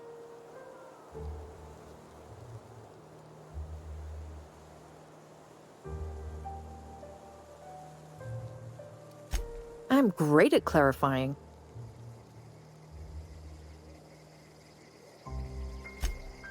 No. I insinuated myself into their company, see? And they didn't seem to mind one whit.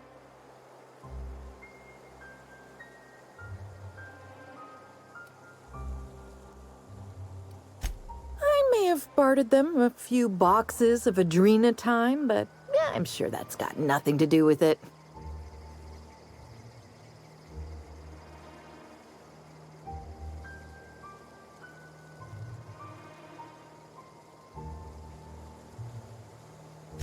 I don't know. The vital processes that constitute the miracle of life are mysterious and unknowable. Oh, you mean around these guys? The Marauders wouldn't hurt me. They love me. I'm practically their queen. Yeah, must be my natural charisma.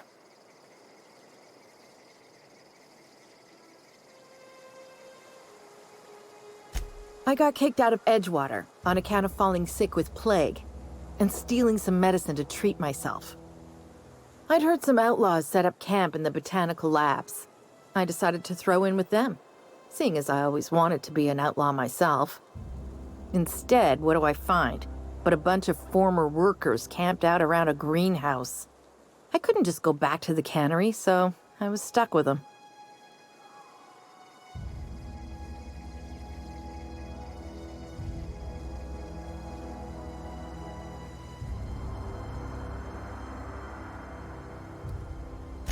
I've got all the time in Halcyon.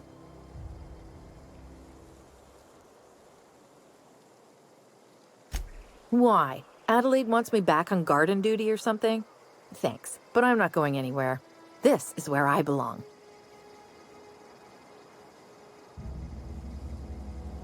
I doubt that. Nobody in that camp really cared about me.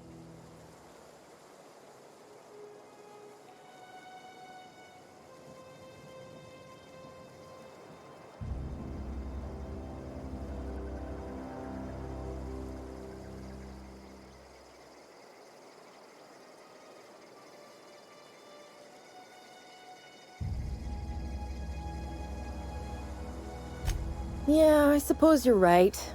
Also, he could carry on a conversation, unlike these hooligans. I'll take my stuff and head on back, I suppose. Grace is gonna be glaring knives at me, so I've got that to look forward to.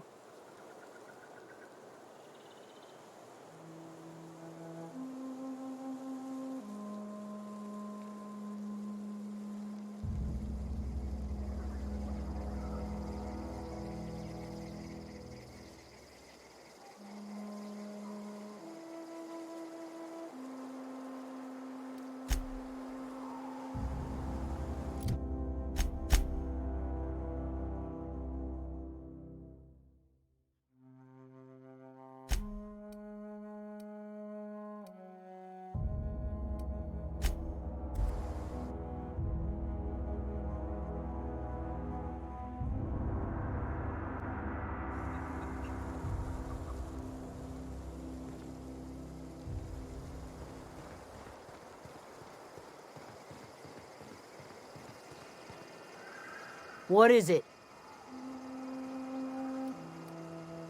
We didn't always get along, but I'm glad to know she's safe.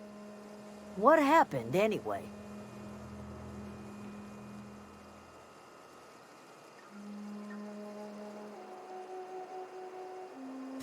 Zoe joined up with a band of marauders.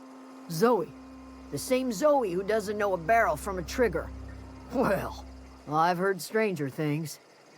You pretty much did my job for me. Least I could do is pay you for your trouble. Let me know if I can do something for you.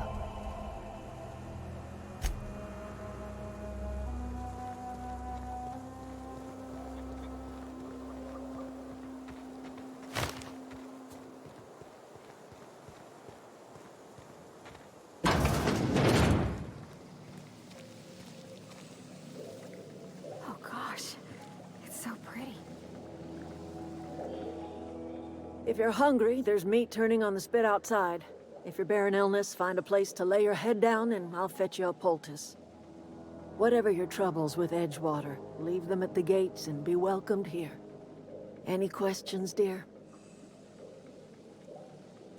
I have been called that, among other things. Green Thumb, grandmother, the strange old lady who keeps flowers. But yes, Adelaide will do just fine. Excuse me, Miss McDevitt? Sorry, it's just... You got such pretty trees in here. Why, thank you. You're Robert's girl, aren't you? I remember when you were but a sprout. Thomas speaks of you often. Are you staying long?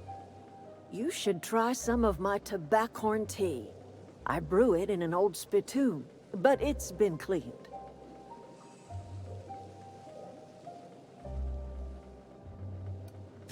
No, dear. The garden belongs to us all. Life is the gift of the universe, and the universe yields its bounty equally, absent of prejudice.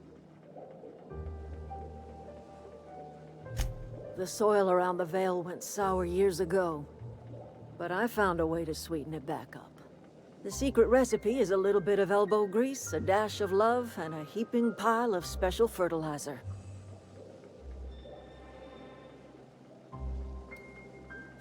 A home for anyone who's ever turned their backs on Edgewater.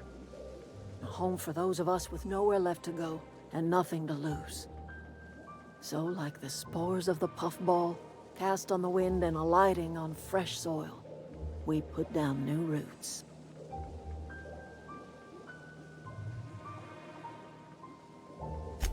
It is an unpleasant story, dear. But the short of it is that sometimes one wakes up and realizes the place that was once her home for much of her life has changed. The home in which we spent our lives has left us behind, and so we must move on. And that is as much as I will say on the subject.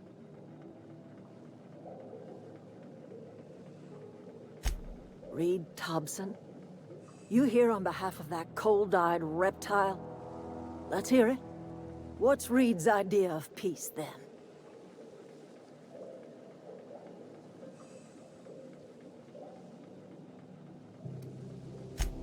Make amends? Spare me. Only thing Reed knows how to make is a mess. Like everything else that comes out of Edgewater, that peace offering is canned. I and my own are living just fine out here by ourselves. He would do such a thing. The question is, why would you agree to his plans? Cannery's got a regulator. You want ship parts, you ought to rip them out of the cannery's guts and leave us be. If you're going down to the plant, you should divert power away from Edgewater and toward our end of the grid. Think about it. You'd be liberating an entire town from a lifetime of service to that odious cannery. Seems the sort of thing a hero would do. You've seen that miserable excuse for a town with your own lamps. Hollowed-out workers laboring their lives away at the cannery, living off whatever scraps Spacer's Choice throws them. You know that's true, don't you, Ms. Holcomb? Your father died of overwork. His heart gave out. He was tired all the time, sure, but he was old, ma'am, and he raised me all by his lonesome. Look what they did to this child. Lost her family to the company, and still she defends them.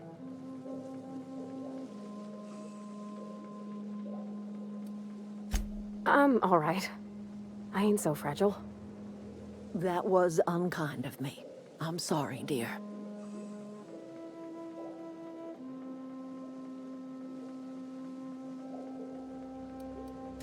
Life in Edgewater grinds to a halt. The cannery shuts down, workers desert in droves, and our own little camp grows and thrives.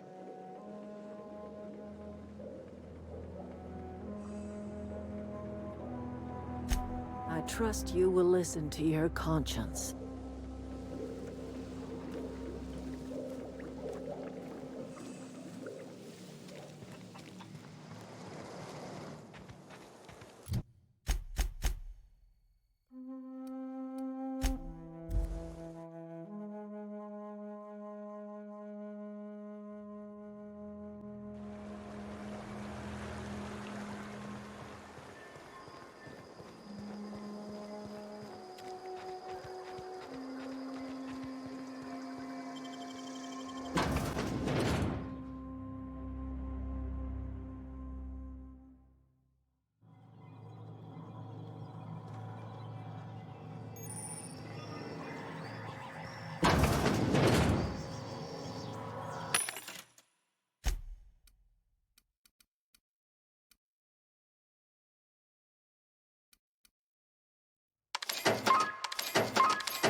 wish I could do that.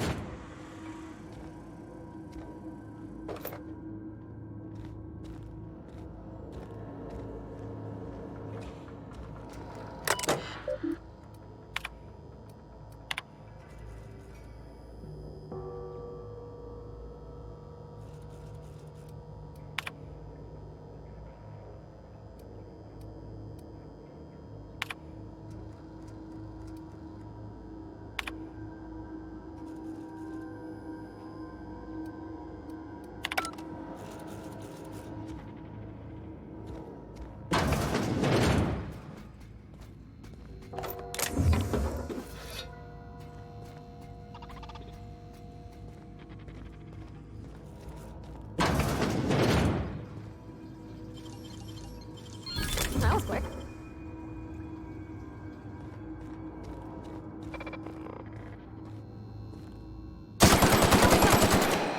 Not even a scratch.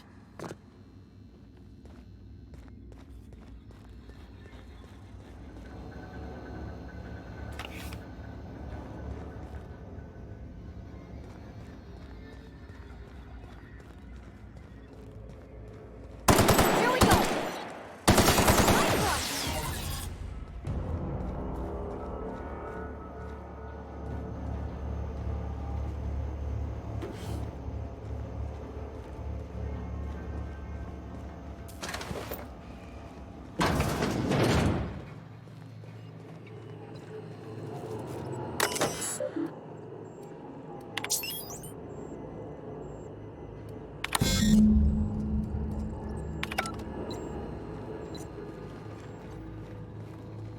Three switches. That'll be easy enough.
There's two more.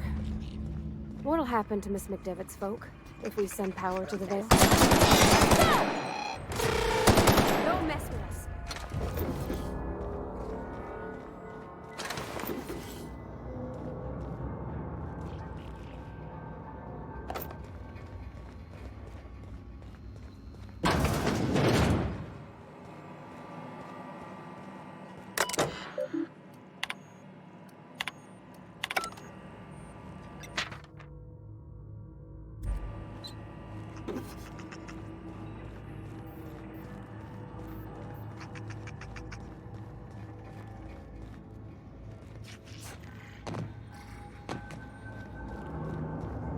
Not real. You're not real.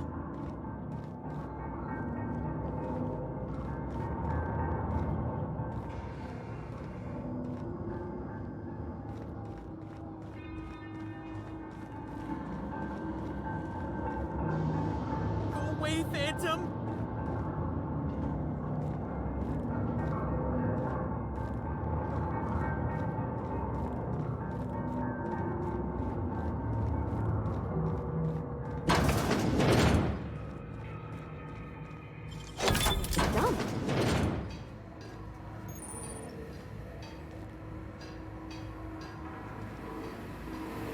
Mind the steam.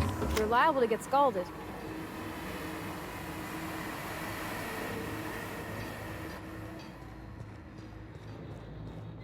Here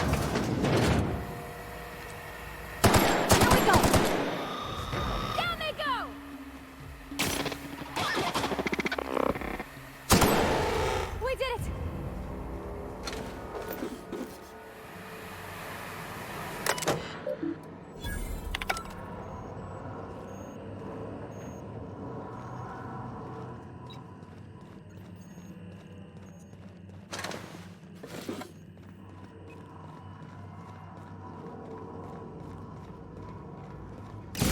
go.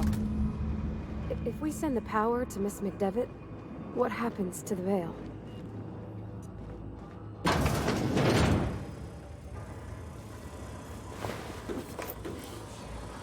System alert.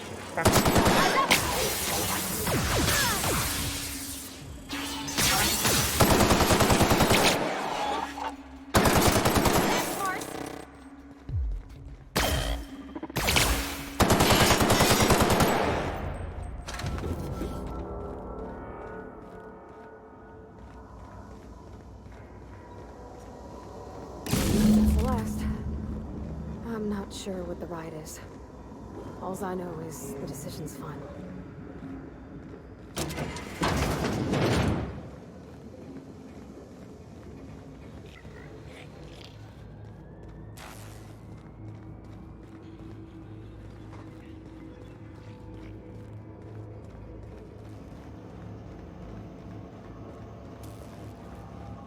Once we do this, there's no going back. Hey, mister? Look, I know you want your power regulator and all, but I just gotta ask you. Do you understand what you're about to do? I don't think you should cut off Edgewater's power. I think it would be cruel. I'm sorry. That just sort of came out all at once. Edgewater's hurting. We've been losing workers year after year, and corporate hardly ever sends replacements. There's barely enough Saltuna to fill our bellies anymore. But the town's got some good people in it. Decent, hard-working folk just living their lives the only way they know how. They don't deserve to be punished.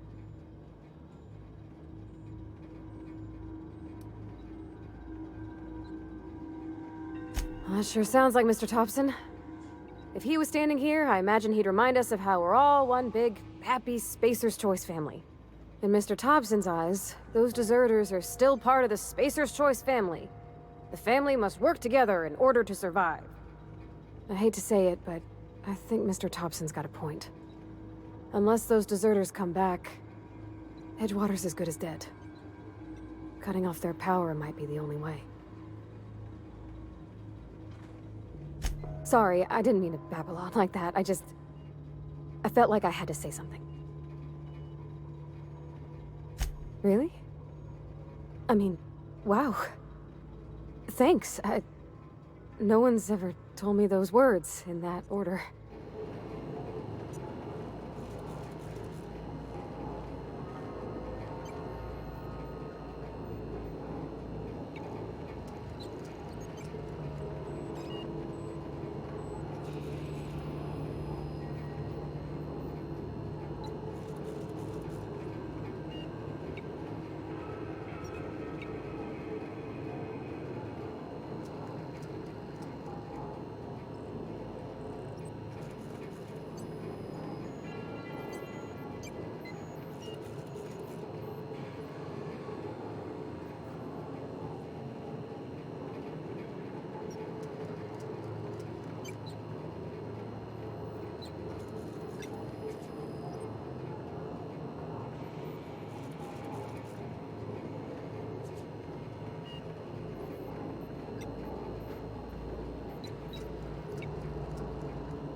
Ready when you are.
Oh, that's Thomas. He used to follow me around before he left the cannery.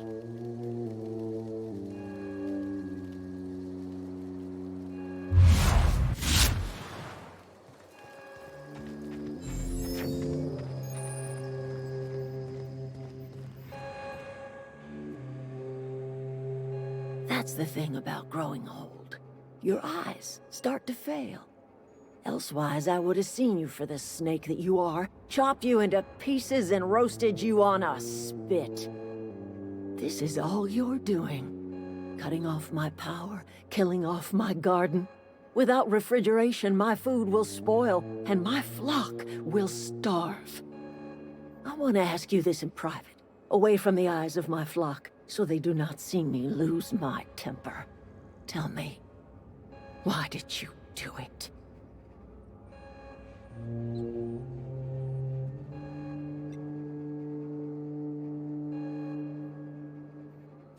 You want my flock wasting their lives in that cannery? Fine. Go and talk to them. Go talk to Grace and Thomas.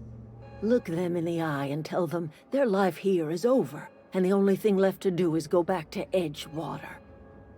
This is now your responsibility. And you tell Reed Thompson that I will never return to Edgewater. I would rather die among my flowers than live under his management.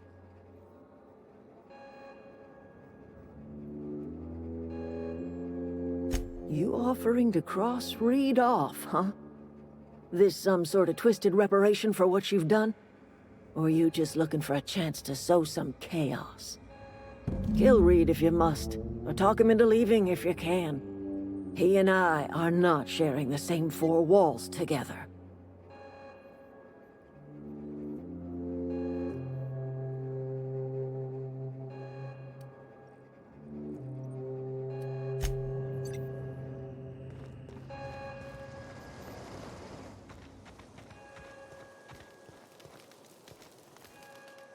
Everybody keeps staring at me. It's not my fault the power's dead. Whoa, Miss Parvati. You're, what, how are you? Hi, hello.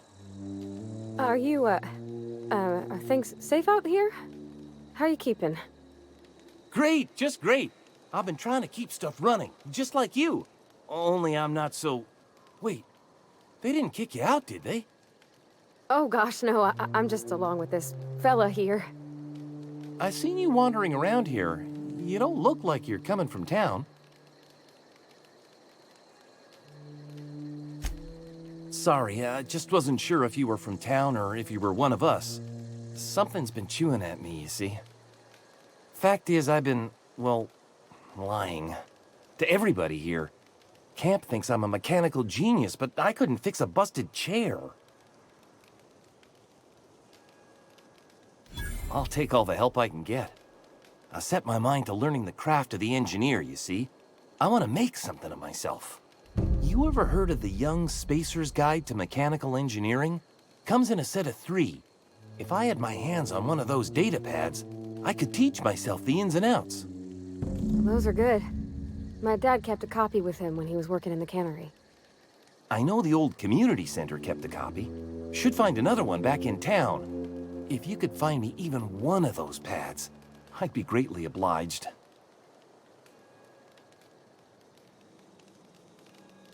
No kidding! Really? Well, which one?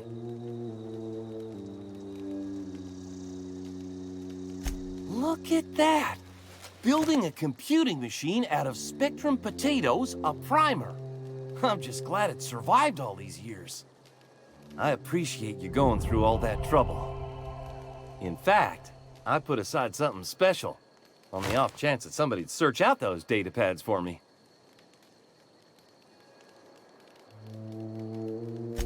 Sure, I'd be glad to take them off your hands. I've been thinking about going back. I'm not much use to anybody here. I get sick thinking about working at the cannery. I can't do that again.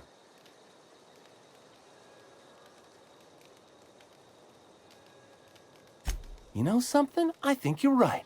The town could use another engineer, and I'm on my way to becoming one. I could do a lot of good in Edgewater. Maybe even keep a garage of my own with a little workbench and my very own toolbox. It's just... Adelaide's never gonna forgive me. Not in 100 years. I go crawling back to my old life in Edgewater and I'm as good as dead to her.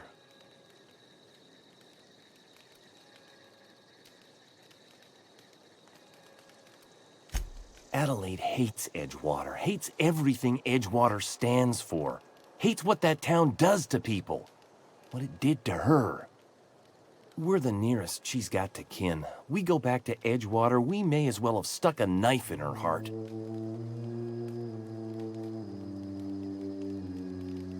Are you sure about this? If we head back to Edgewater on our own, Adelaide won't come with us. She'll stay here and curse us till the end of her days.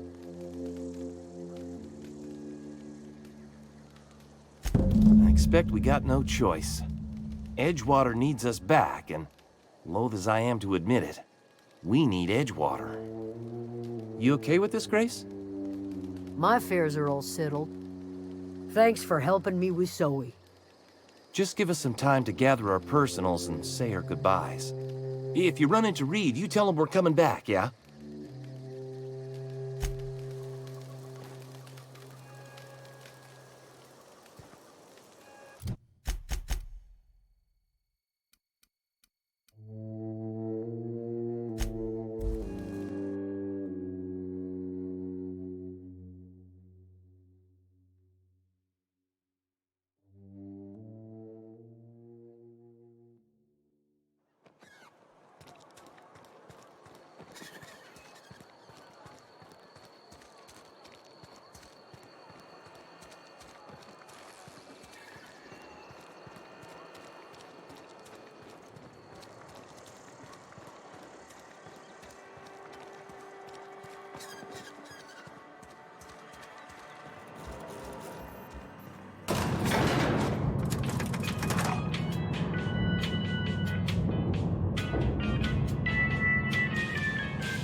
This is a fine day, friend.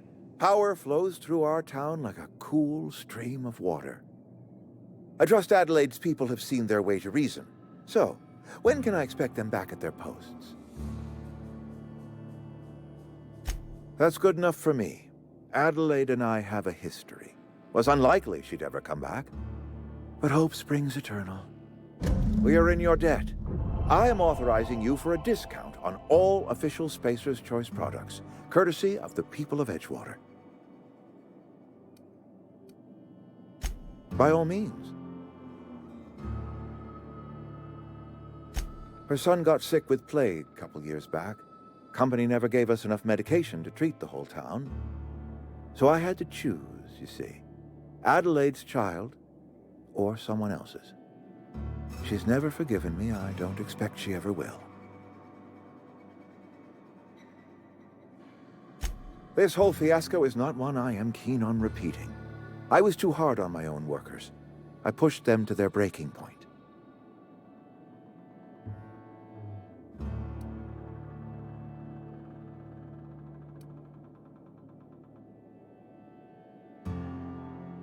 With more hands at the cannery, I expect productivity will rise. I expect we'll grow.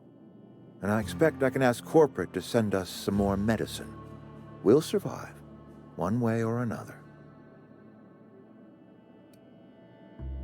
Thomas Kemp? I remember him. Had to write him up for daydreaming a few too many times.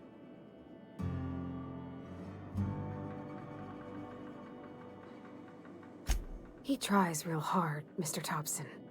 This is something he wants to do. That'll make him twice as good. I will give him a chance to impress me. If he knows his way around a toolbox, I may have a place for him in the Holcomb workshop.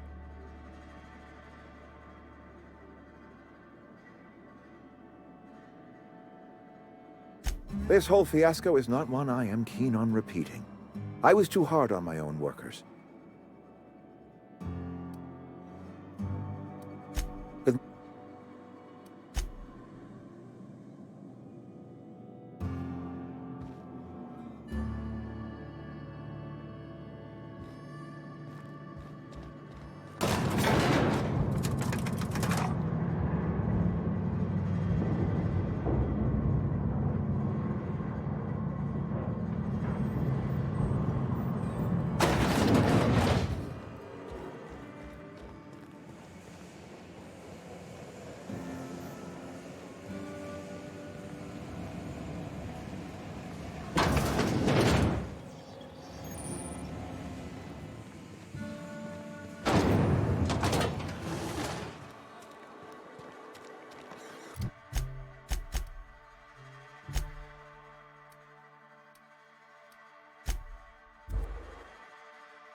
Is this your ship? Oh my stars, she is just so handsome. Does she have a name yet? What's her drive model? Oh, gosh. Listen to me babbling. When I was in Edgewater, I dreamed of flying on a real ship, working on a real engine, belonging to a proper crew.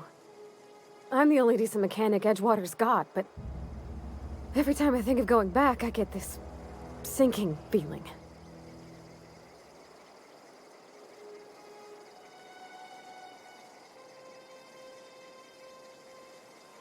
Well, it's kind of you to say that. And you're right. I wasn't happy. I want to ask you something, and you can say no. But can I come with you? I could tend to your engine. I know my G-valves from my catalyzers, and I can keep your ship singing. And if you ever need a pair of eyes watching your back, I can do that too. What do you think?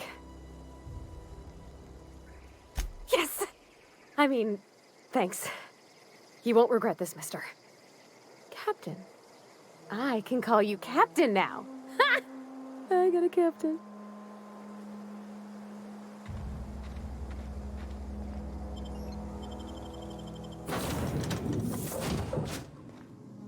Well, I certainly am looking forward to flying on a ship named the Unreliable. I'll just head upstairs and claim a room. Yes, you caught me ruminating again. Guilty as charged. What's occupying your thoughts? Nothing too out of the ordinary. Just your run-of-the-mill vicar with a violently enthusiastic disposition. That's what my parents called it.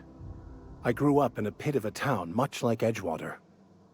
I was destined to be a laborer like my parents, but I was infected early with a need to solve the equation. My passion didn't sit well with them. My parents, ironically. They internalized the precepts of scientism like no one I've ever known. They had a pure faith, a faith that brought joy to them regardless of the situation. I envied that. I wanted that peace. I thought if I became a vicar, I could find it. Or at the very least, find out why I lacked it.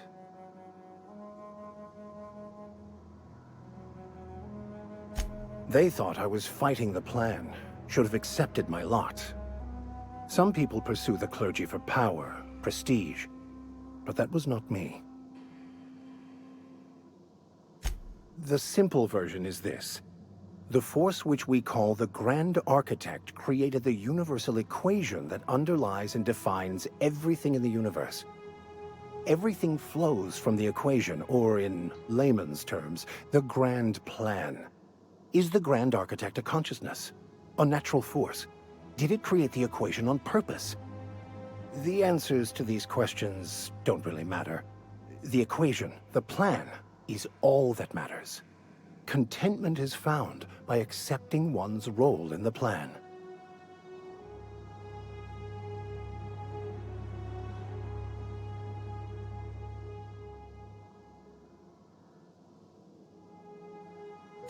The plan is not one rigid path. There are a variety of multitudes contained within it. Our paths have variance, but we'll end up adhering to it, whether we like it or not. Some choices make the path smoother, some rougher. You can even go outside the lines, but the further outside you go, it's like an unbreakable elastic band. It will only stretch so far before it snaps back. The further it is stretched, the more violent the eventual correction.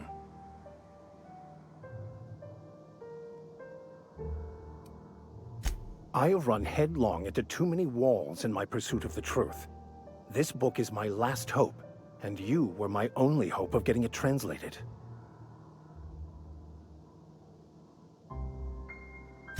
What about you? What's your story? And how did he do that?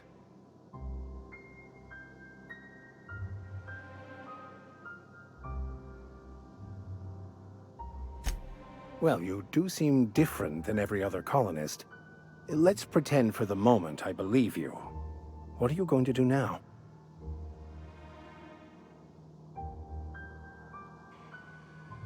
That seems a dangerous proposition. Why risk your life now that it's been returned to you?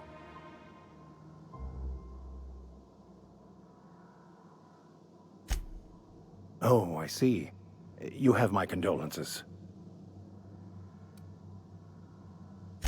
Bakonu, the author, had some interesting theories about man's perception of reality that I thought could be applied to our attempts to decipher the plan. Unfortunately, he was also one of the founders of the Philosophist school of thought, so the book is banned in this colony.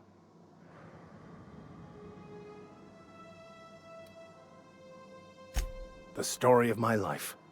Most lay people are not aware of this, but we've not discovered any new insights into the plan for a long time. I had an idea that we should welcome the truth, no matter where we found it. I had the worse idea to share my thoughts with a superior. And that's how I ended up assigned prison duty, where I was fool enough to let an inmate bend my ear with stories of an original Bakonu journal.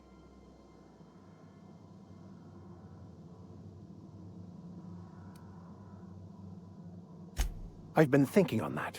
There's a former infamous Philosophist scholar who fled Terra 2 some years ago. He's an expert on Bakonu. He's also who told me of the journal's presence in Emerald Vale. If anyone in this colony could translate that book, it would be him.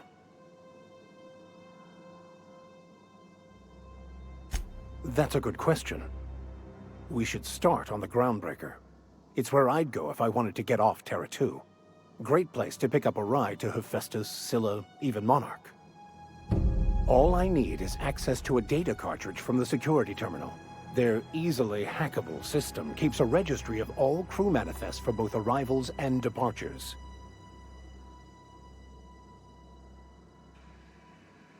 I'll comb the last 6 months of departure manifests to track the Philosophist's off-world destination.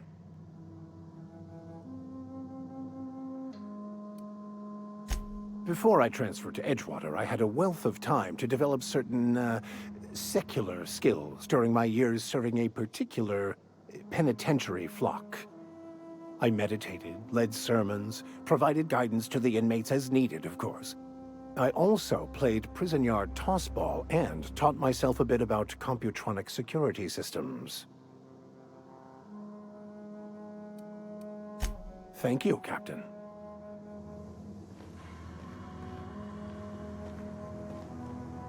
I think you did the rightest thing you could sending the power back to Edgewater. A lot of people would have suffered otherwise.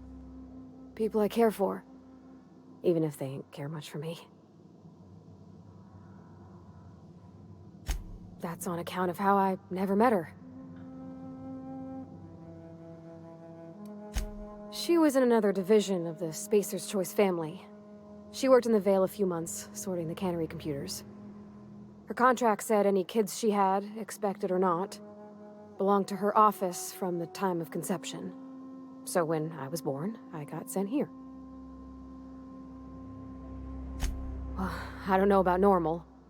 Dad said she worked under some kind of special contract. It's sensible. Dad just fixed machines. She did some kind of crazy math, high-level stuff. Better to raise me on his time than hers. He's just interested in fixing stuff. He always used to follow me around, asking me to explain what I was doing. Like a puppy, kinda.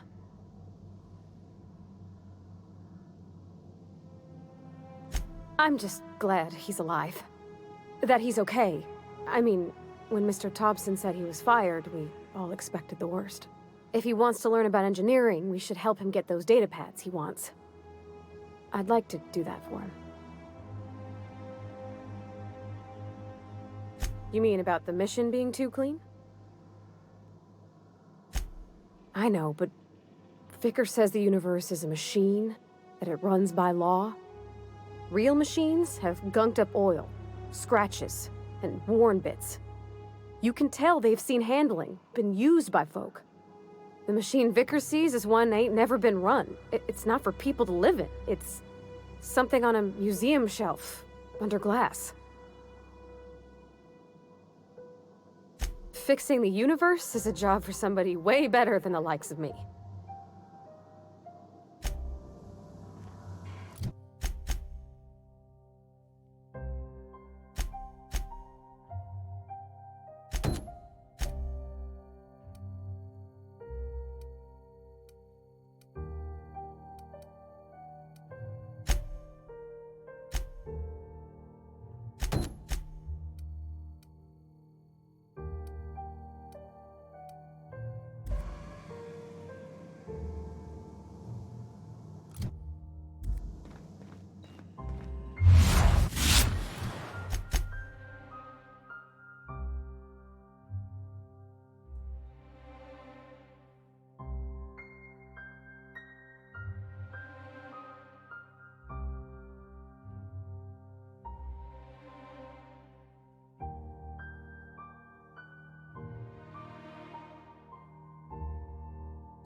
Captain, I have detected that Edgewater's power supply is now optimal.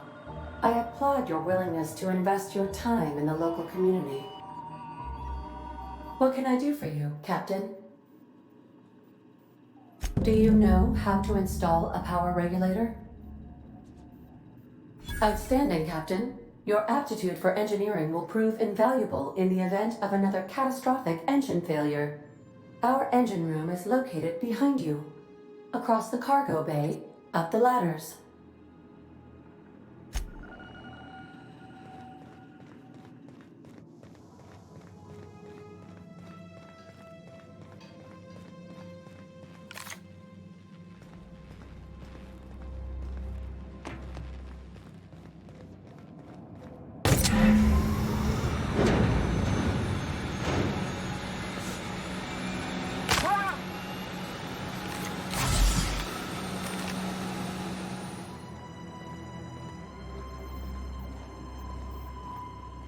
What can I do for you, Captain? All systems are operating within acceptable parameters. I am prepared to bring the unreliable into low-altitude orbit. This should prove an adequate test of our flight capabilities.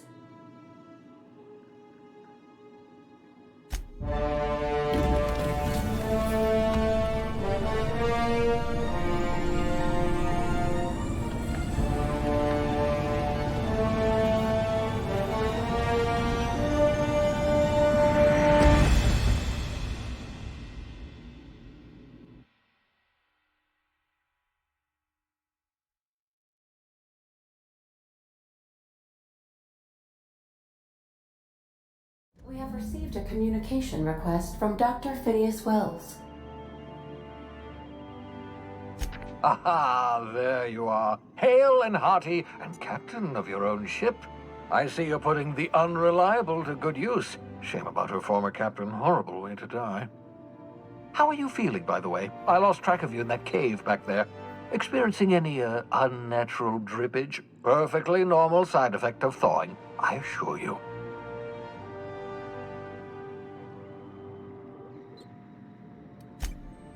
Oh, that, yes, that's probably permanent. I wouldn't worry about it, though. I'm sure you're fine. What you saw in Emerald Vale is happening all across the colony.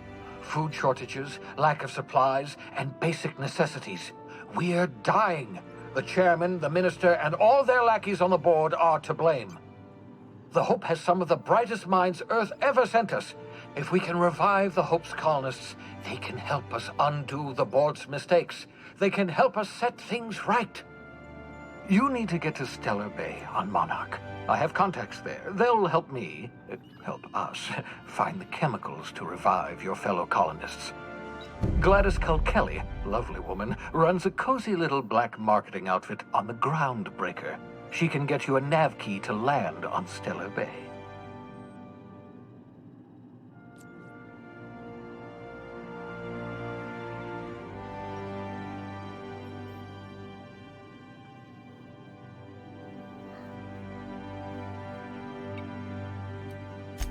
Strictly speaking, Monarch is a moon, terraformed badly, and almost completely lawless. You'll love it. Captains don't fly their own ships, you see. Your navigation terminal handles the, navigation. Think of a nav key as a set of flight instructions. The board's been confiscating nav keys for Stellar Bay, so we must rely on unconventional means of acquisition. Hence, Miss Gladys Kelly.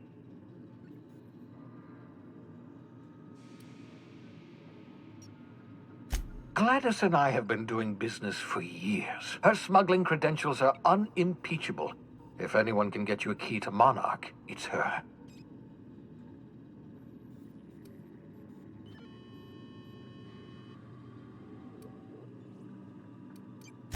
Excellent. I'll send her a wireless. Let her know you're coming.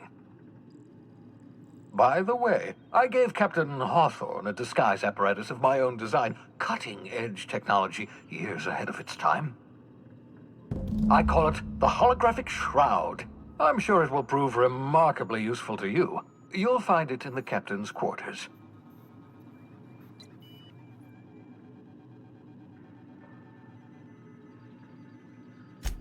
Excellent.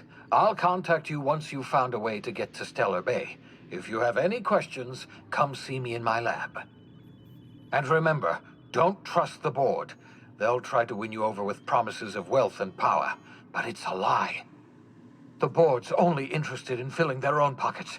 If we don't put a stop to them, they're going to run this colony to the ground. Transmission ended. If you are ready to depart, please select a destination on your navigation terminal.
We've arrived.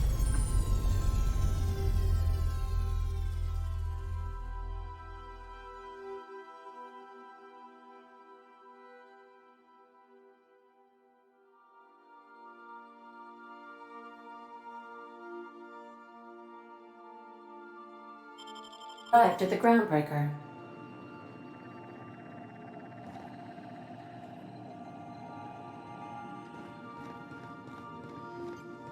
Can we chat?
Hey, Captain.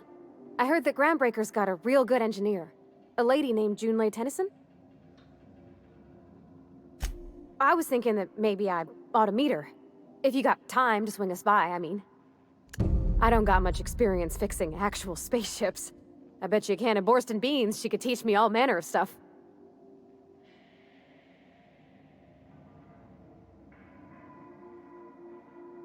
Thanks, Captain.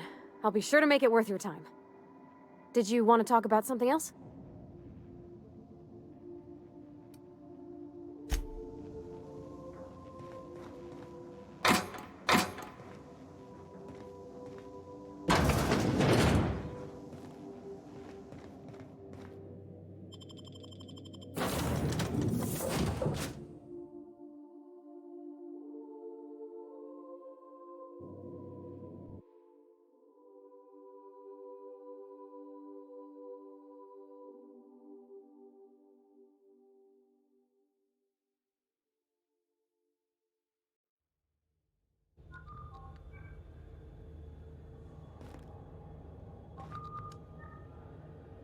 Just checking your ship's manifest. Standard procedure. Welcome to Groundbreaker, by the by. Don't mind the heat. Got a few days before it reaches critical. I'm sure Miss Chief Tennyson will get it sorted before then. Captain. Hey, Captain. I'm in space. I never thought I'd be able to say that. That's not the point. This halfwit just knocked out one of my workers. Yeah, with a tossball stick, I heard you the first time. There weren't any witnesses.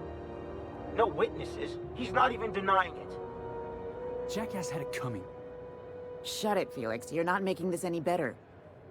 You get cute with me again, you little back bay brat, I will toss you out an airlock. This is the Groundbreaker, not Byzantium. You ain't the law here. I am. Now move along. I don't have time for this. I need a drink. Just arrived? Head over to Customs. Wheeler needs to process you. Going for a stroll around the docking base?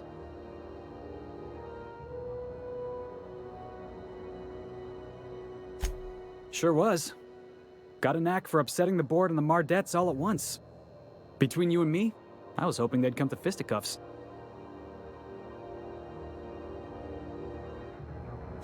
I had this foreman, right? Guy never liked me, always trying to get a rise out of me. But I keep my chin up, right? Be the bigger man, I tell myself. He's a Spacer's chosen man, though. So when the Chosen beat my Rangers the other night, my foreman comes swaggering up with his head full of boasting.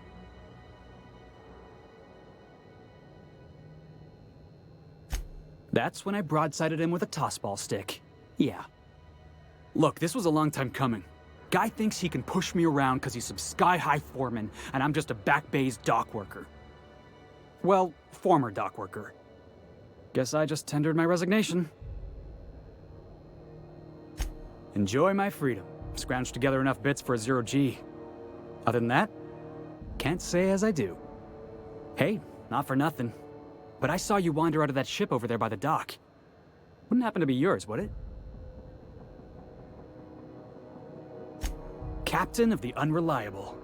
You're like something out of a serial drama.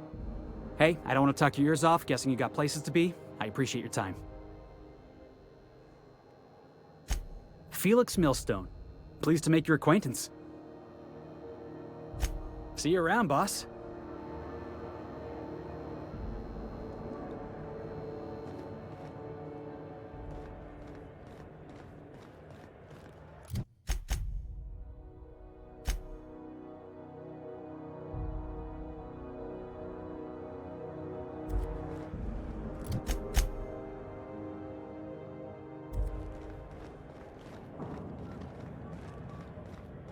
Customs and inspection, right this way!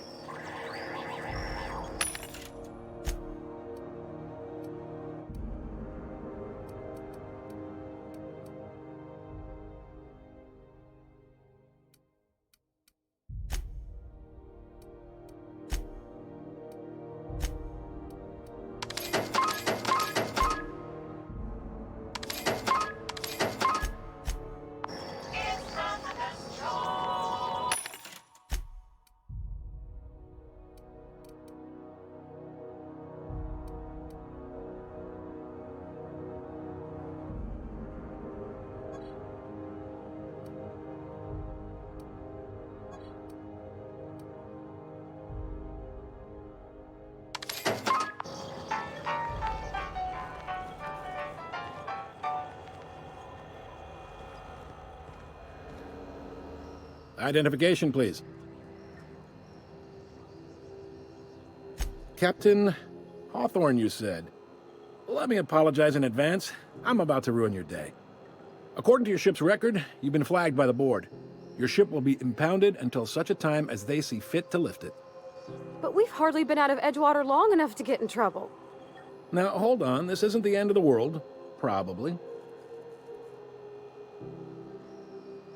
You'll want to take it up with Udom Bedford, our board representative here on Groundbreaker. His office is located along the starboard wall of the promenade. Shines like a Byzantium commode. You can't miss it. Access to that information is above my pay grade, and I've turned down 3 promotions, so it stays that way. I shouldn't be mentioning it, but what the hell? This here, impounding your ship, it doesn't happen much. The board knows we don't take kindly to their interfering in our operations. If I had to take a guess as to why, you must have riled up someone important. You take the starch out of them, well, you won't hear any complaints from me. Oh, and if you're headed that way, would you mind doing me a favor? Wanda Dorset over in sickbay, tell her the shipment's not in yet. It's not coming in anytime soon, and if she'd be so obliged to get off my ass about it. A handful of SAM cleaning units retrofitted for surgery. I don't know much else. I stopped listening when she started yelling. Much appreciated. Is there anything else I can help you with? The fence. You'll find her in the rest and go, on your left when you enter the promenade. Make sure you bring an empty belly.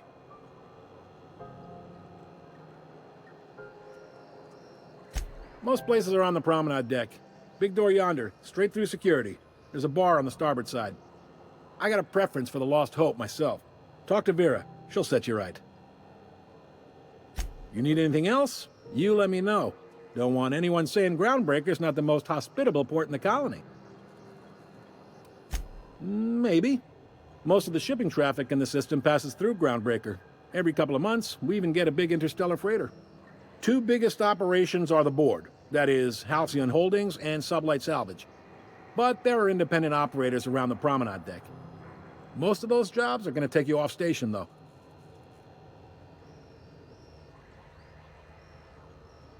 Commandant Sanita might have a couple of folks she needs killed. Bad folks, I mean. Not regular folks. She'll be at the security desk behind me. Chief Junlei might have an errand needs running. She's all tied up trying to fix our heat problem. You'll find her in engineering. No kidding? I'd love to get a look at this old girl's innards. I bet they're real twisty and weird. In a good way.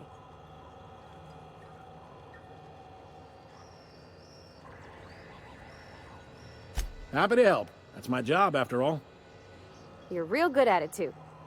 Well, thank you, miss. It's nice to be recognized. Yep.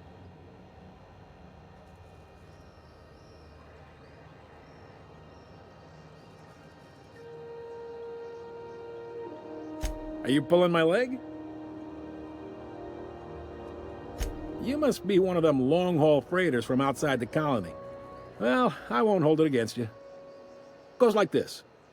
Back on Earth, before the crossing, the powers that be were selling off stakes in distant star systems they thought had potential. A bunch of companies decided to throw in together and form the Halcyon Holdings Corporation, then buy up the rights to this here colony. That group's what we now call the Board.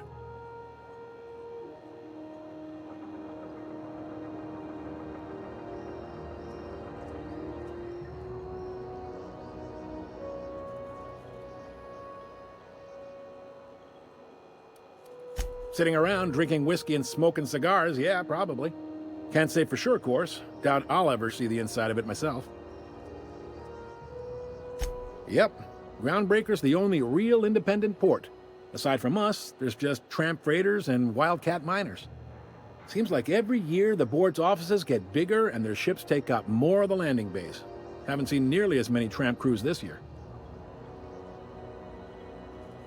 Groundbreaker was one of the original colony vessels to come over on the crossing, a few years before her sister ship, the Hope.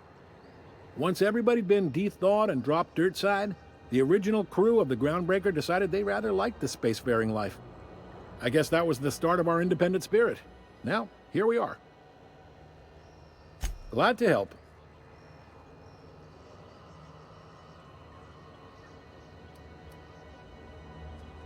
All right.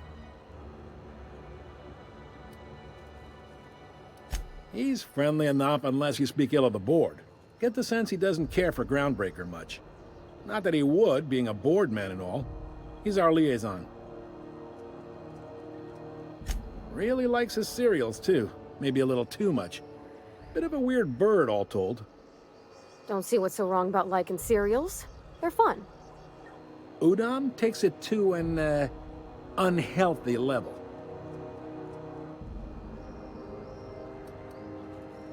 You noticed, huh? What can I say? We're passionate folks, and the board can't abide that independent spirit, especially not when it might impact their bottom line. All their interstellar freighters come through us, and we skim a few bits off the top in manifest processing fees with every one. Folks around here will bluster that the board hates our freedom, but really, they know we can stop their out-system shipments anytime we like, and that terrifies them.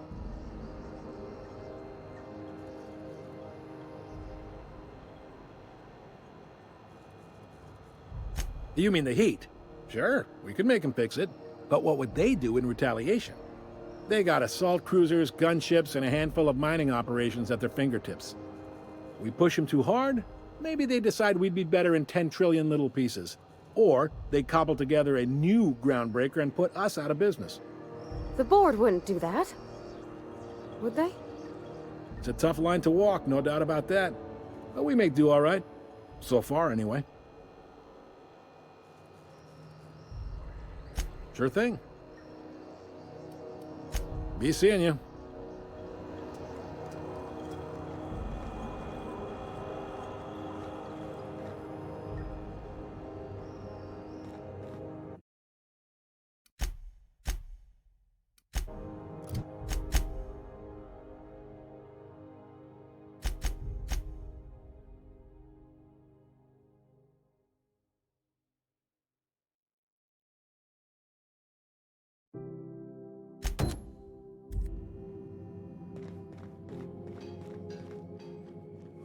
I picked up this weird signal the other day. It was coming from Monarch. Here we go again. No one lives on Monarch. It's a wasteland. You were hearing things. No, seriously. There was a lot of static at first, but then this voice said his name was Graham? Graham, right. Broadcasting on a dead world full of monsters. Now I've heard everything. You know, it takes more muscles to frown than to smile. Who told you that, Graham? Asshole.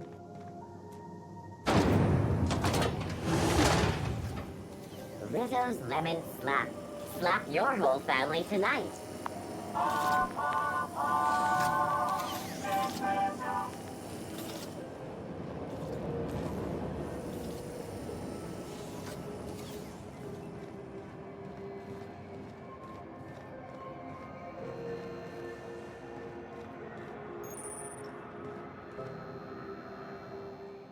You know that sound when you've snapped on an injector clip? Ah, that's how you know your weapon loves you back. I got a full line of weapon modifications I'd be happy to show you.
What the hell's going on? We were in a holding pattern for 2 hours just to get in. Moms had to go on break. Chief didn't have enough hands to coordinate.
You've been flying the battle systems out lately?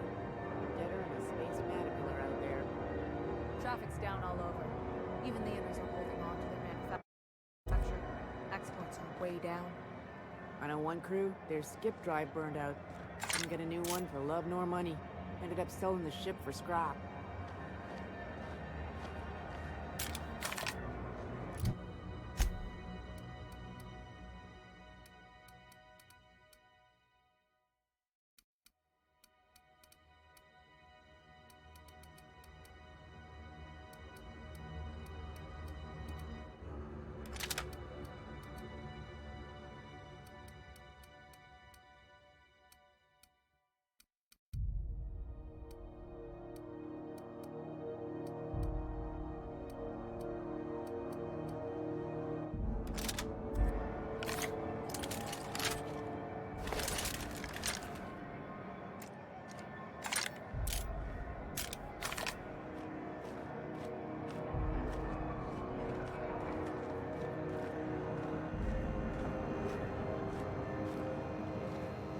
Yeah, I've done work for Sublight. Need to pay for something.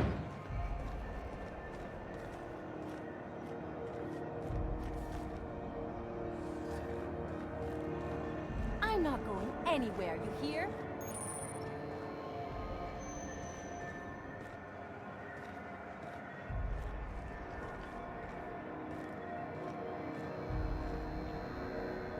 Sorry about the heat. Chief Tennyson will get the radiators fixed soon. Of course, this heat sure makes a zero-G brew extra refreshing. It's an ale that's good for what ails you. Oh, and it's not the best choice, it's Spacer's choice. Taste the freedom. A lot of slogans to keep track of. Sometimes I forget. Heard of it? My orientation aetherwave showed that famous Saltuna cannery, which I'm sure smells as good as it looks.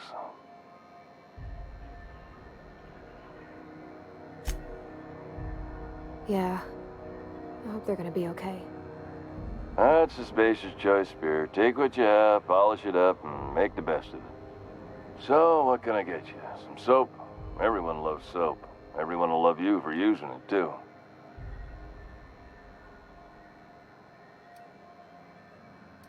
Have a look.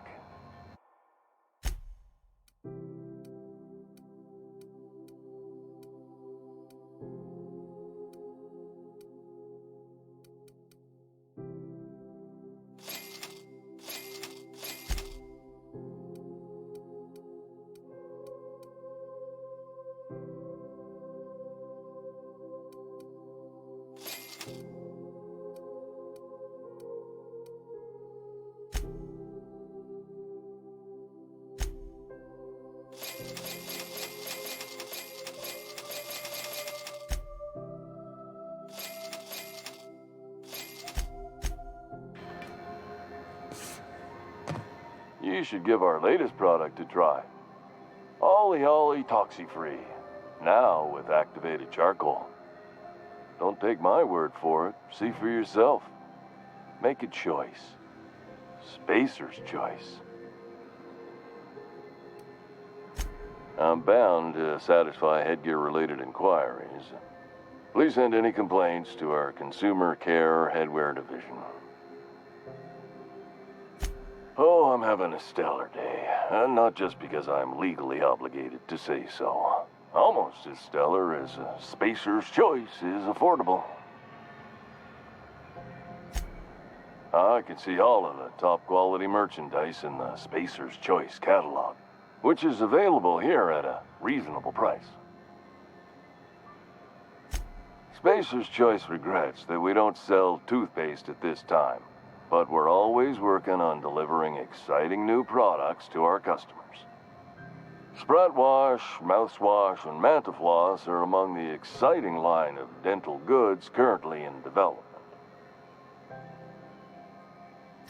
Don't miss out on these deals. You'll find none like them on all of Groundbreaker, or anywhere in the Halcyon colony. Trouble sleeping? Try our Lunar Eclipse Mix. That's 2 handfuls of pep pills washed down with a hearty swig of 2-hour energy brew. The blast will send you through the stratosphere, and the crash will knock you out cold, guaranteed.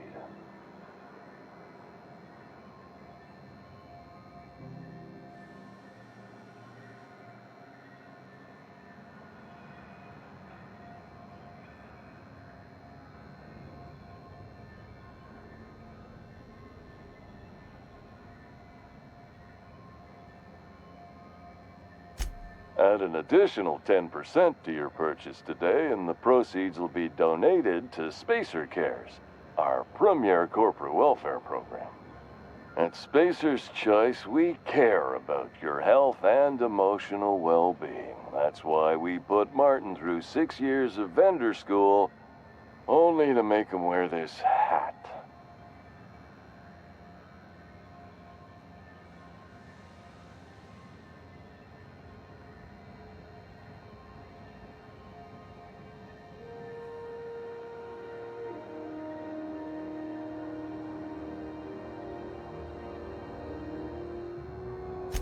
Even if my contract didn't forbid it, I think it's part of me now. Now, are you ready to make Spacer's Choice Lunar Green Moonmouth lozenges a part of you? Lunar Green, the future is spearmint.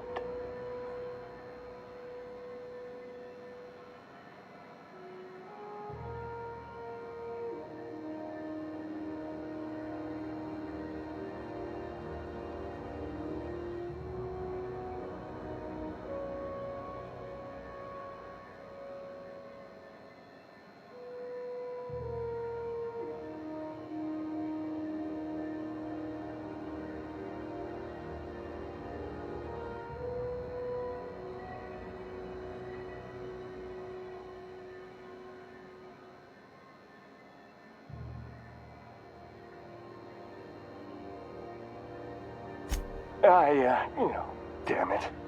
No slogan for that one. Look, this hat, my job, it may not seem like much to a brave space captain, but they're all that I have. If there are self-made purgatories, then we all have to live in them. Mine can be no worse than someone else's. Now, if we're done with the chit-chat, I hope you don't mind if I make the most of this short life and try to be the best moon person I can be.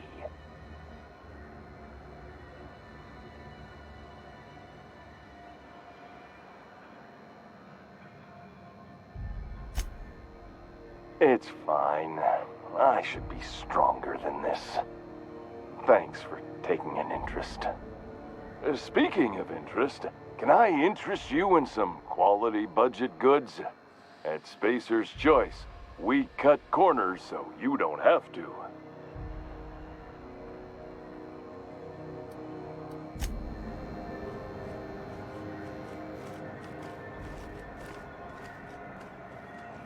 I'm not going anywhere, you hear?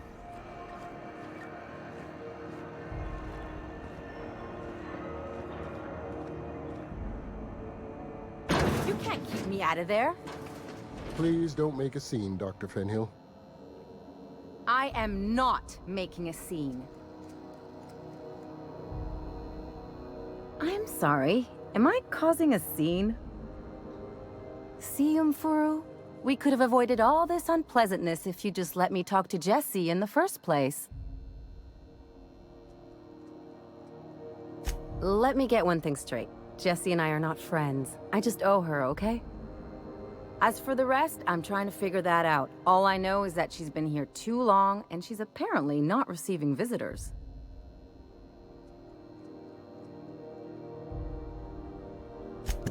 Be my guest. If you know something I don't about dealing with hospital bureaucracy, I'll be impressed.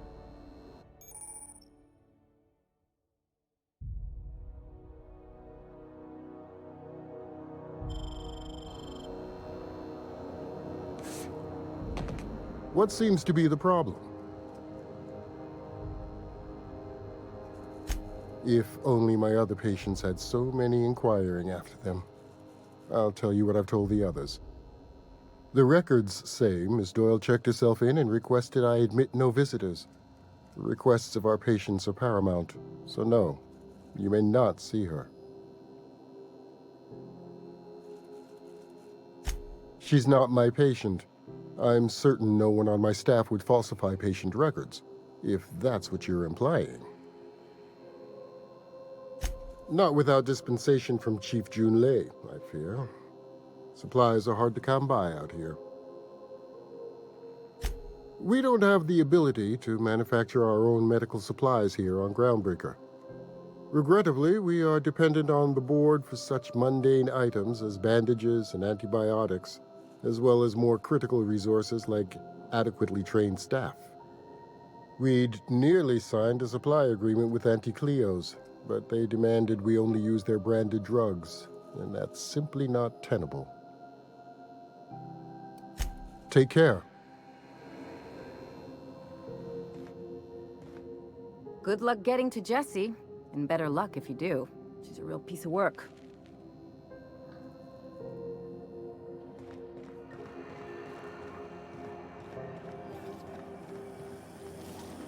CNT pancake mix.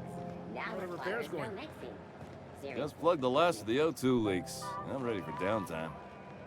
Nasty encounter you had down there. Sorry, man. Fucking pirates, right? How you planning to spend your night off? Some lonely young Mardette with starships in their eyes?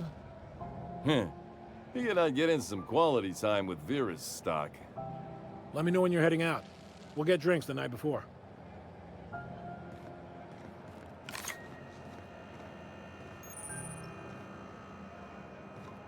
If you're hungry, you've come to the right place. I've got a fresh ground batch of spratwurst cooking. They're terra-fried to lock in the juices. How about a grinder's dozen? Fresh from the grinder, any hour.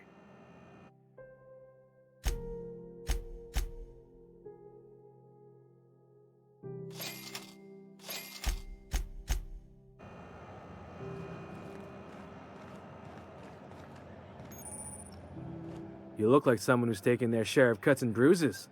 Need some armor? Maybe it's a bit secondhand, but that's only a testament to its durability. We also have a line of specialized melee weapons, for those times you have to repel boarders but don't want to risk a bullet through the hull.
If you're not crew, you're little people. Wish we had bigger weapons, but you couldn't pay me to visit Monarch. Something the matter?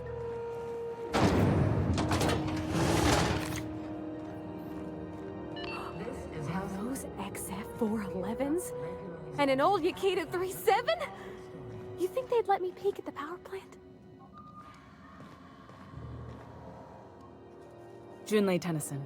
I'm captain around here, but chief to my friends. Hope you don't mind the formal introduction. Groundbreaker doesn't see many visitors.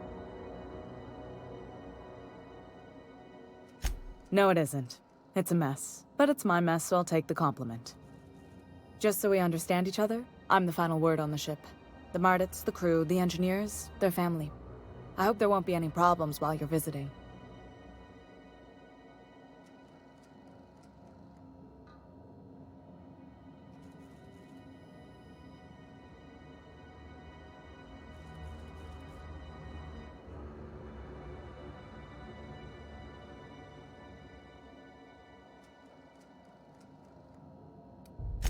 Ain't that always the way?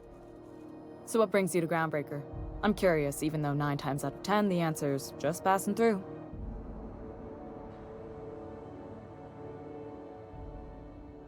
Interesting. The powers that be paint an ugly picture of Monarch. Critters and such. Maybe someone in the promenade can get you the right weapon for the job. We see a lot of the same faces coming and going. Most of them board spies and corporate sprats. Makes it hard to trust outsiders. You seem different, so welcome aboard.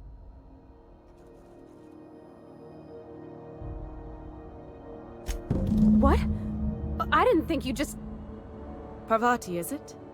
That's a lovely name. What can I do for you? I was just thinking, I haven't got much experience working with actual, real spaceships, Miss Junlei. Chief Junlei. Junlei is fine.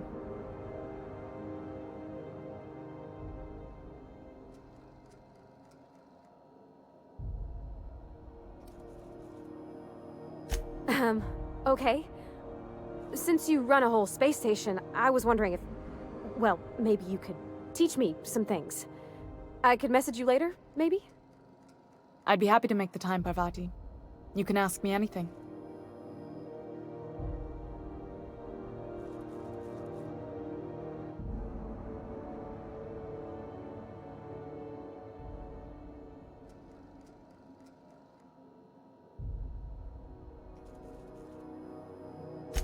Right. In person. Sure thing, Captain. Wow, great. I'll do that then. Messages. Later. Oh, your name's pretty too. I should have said... Sorry. I like it. Honest. Sorry.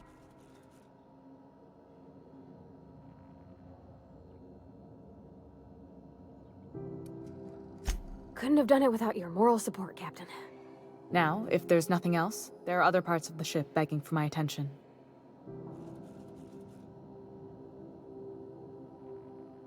Groundbreaker's radiators need replacement parts. They're dumping superheated air into my ship.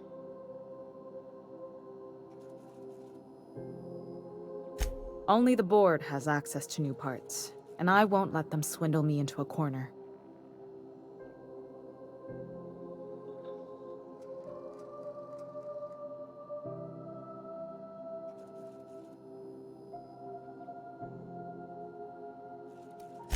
They want us to sweat, thinking that'll soften me up for a bad faith deal. If you'll excuse me, they can go fuck themselves. The board isn't helping and my resources are spread thin. If I don't get those radiators back online, Groundbreaker, everyone aboard, will be cooked alive.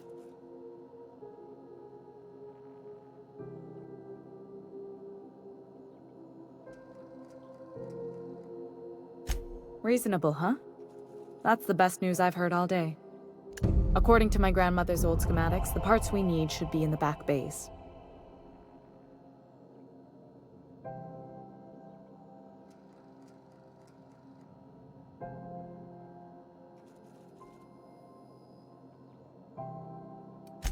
Sorry, I forgot not everyone knows this ship like I do. The back bays are on a lower deck, long abandoned and a haven for miscreants now.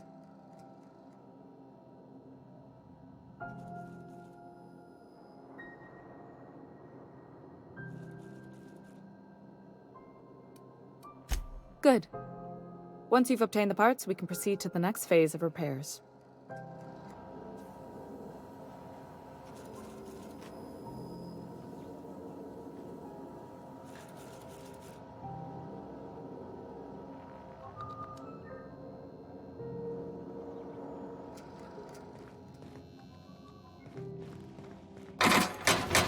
This is Halcyon News. We interrupt your regularly scheduled advertisement for the following story. The board would like to remind spacers and other travelers that passage to...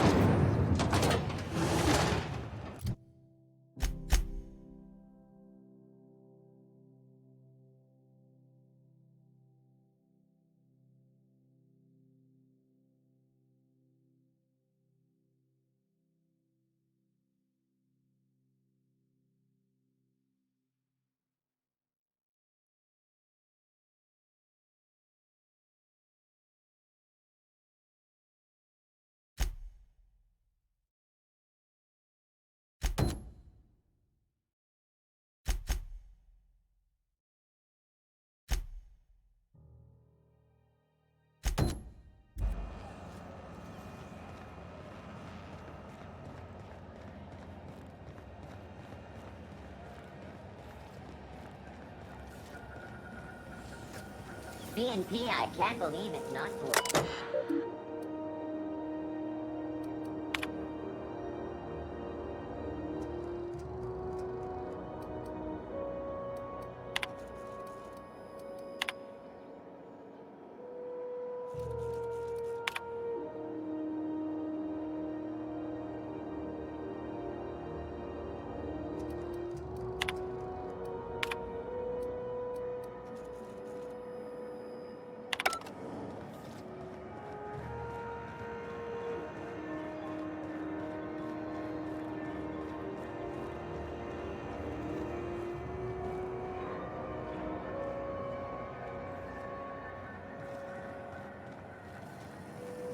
Rizzo's mock apple cider.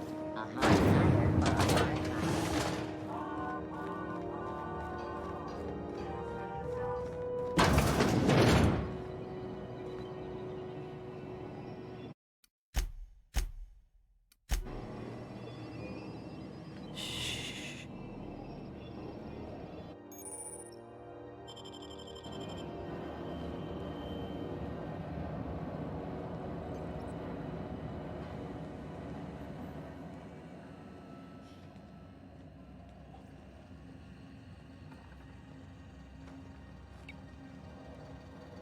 What's that noise? Incoming! Don't mess with us.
Move along.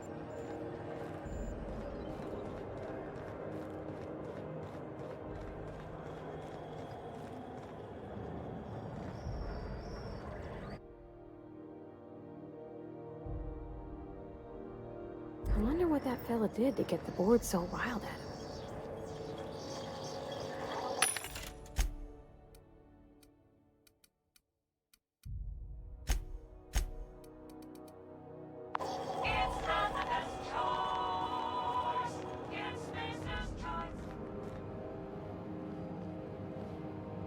Unless you're here to file an incident report or to inquire about the bounty posting, I must kindly ask you to clear out. The Mardet's offices aren't for leisure time nor loitering.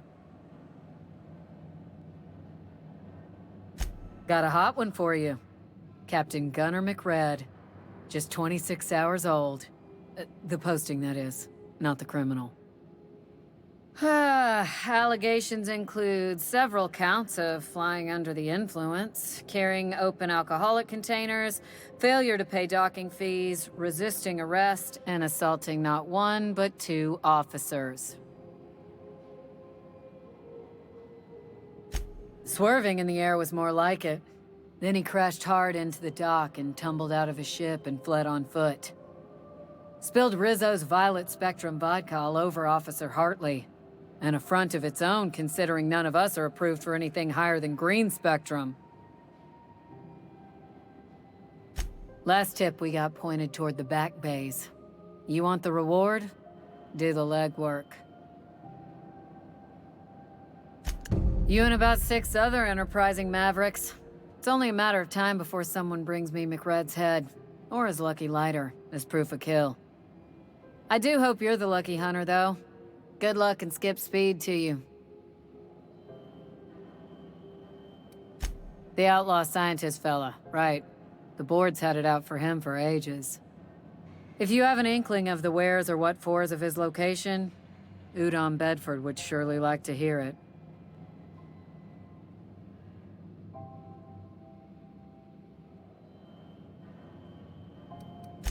He'll be in the board offices on the promenade. No doubt dreaming up new ways to be a pain in my ass. Glad to hear it. Anything else? Do I look like your gossipy best friend? While I'm on post, I take my duties real serious. I would have no qualms whatsoever escorting you to a cell. Understand?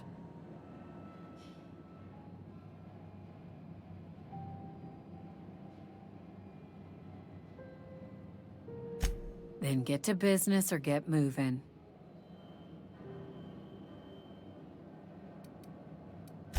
We're the security force here on Groundbreaker. Started back before the crossing, you know. The original force was made up of a Marine detachment from the 77th Marine Expeditionary Unit, Trailward Fleet. Folks started calling us Mardettes because it was easier to say. Guess it stuck.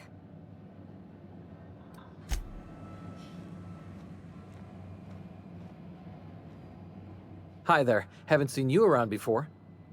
What can Groundbreaker Security do for you today?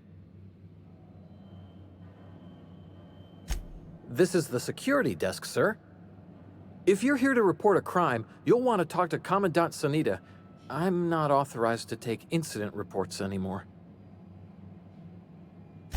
I'm not so good at filing. Mix up first name and surname 1, 2, 7 times. Well, folks are liable to start taking your filing privileges away.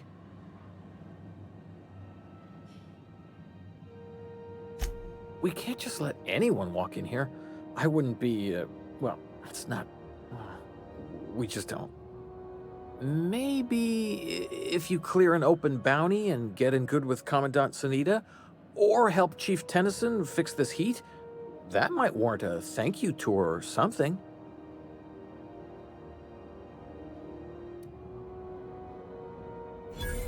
All right, I guess. In and out, though. Just try not to do any shady stuff. I'd like to keep my job.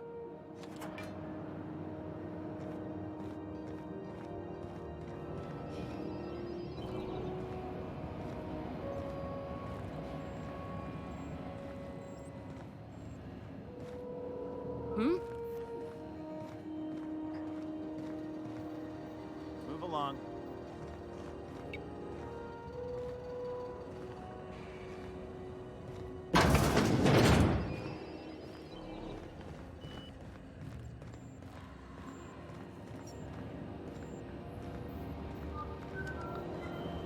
Hey!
This is Halcyon News.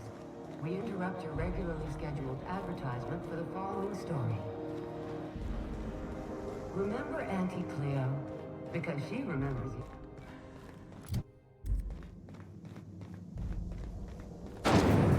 Rizzo's mock apple cider. A hard cider for a hard life.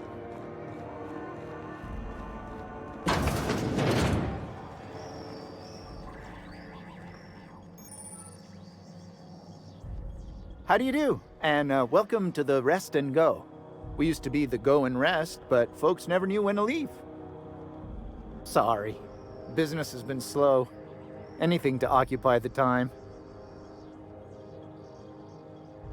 Oh, you can't miss her. Right behind you, number 2. First unit on the left, or second unit from the right, depending on which direction you count from.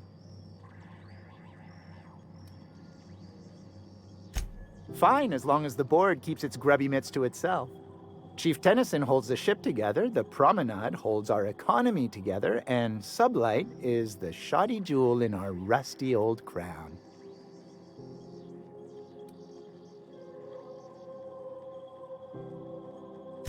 Our Chief Tennyson has an independent streak, same as her mother and grandmother who rode this ship on the crossing. There's a reason the board's embassy is a glorified shoebox. While Junlei Tennyson lives and breathes, Groundbreaker remains free.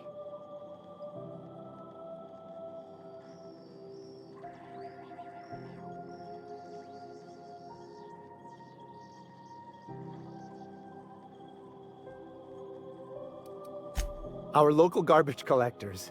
That Lilia Hagen never met a debris field she didn't like. She freely admits she planted her roots in Groundbreaker to escape board oversight. But I think there's more to it. She's unusual in the head, that one.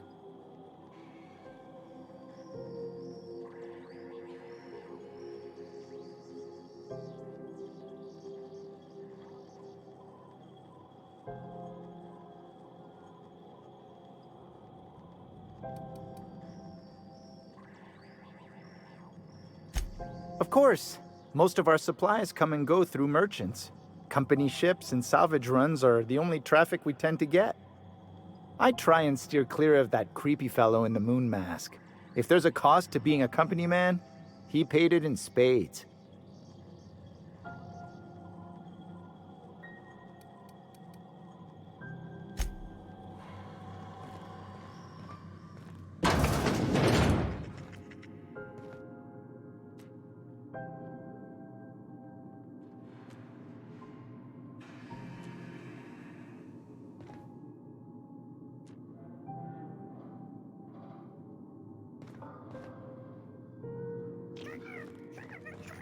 This is Halcyon News. We interrupt your regularly scheduled advertisement for the following story. Do you have what it takes to defend your corporate township from the dangers of alien wildlife and the unemployed? Talk to your local...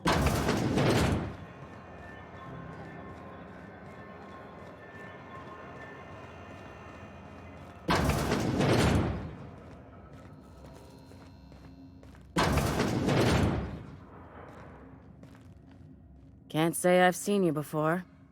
I take it you're a freighter captain? If you're here to better yourself, you'll have to wait. We're having a spot of trouble with our delivery service.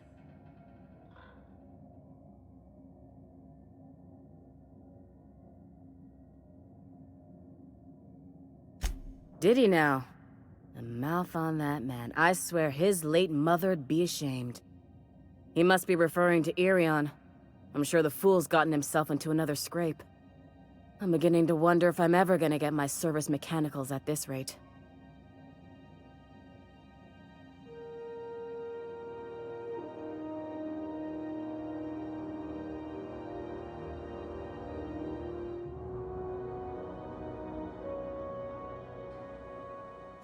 I'd be grateful if you'd spare the time. We need his delivery soon as yesterday. Last he told me, he was taking a shortcut by Scylla, an asteroid in the Charybdis cluster. That's where I'd start, were I the adventuring type. You look out, though. The place is probably crawling with outlaws.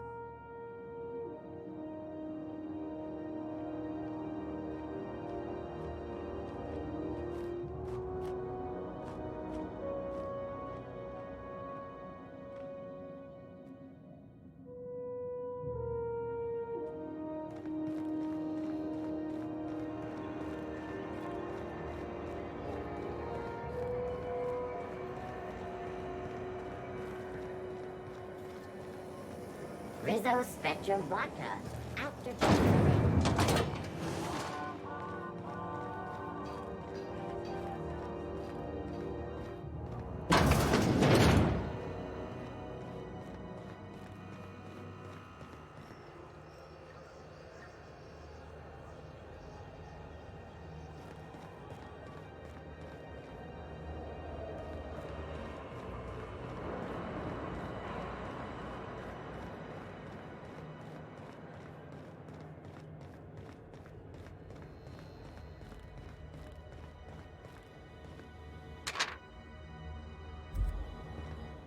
Hey there, you mind stepping back? This charming little ship's been impounded and I'm afraid I can't let you near it till it's not. I'd surely love to, but that's just not my bailiwick. You'll want to have words with our representative here from the board, Mr. Udom Bedford. His office is on the promenade.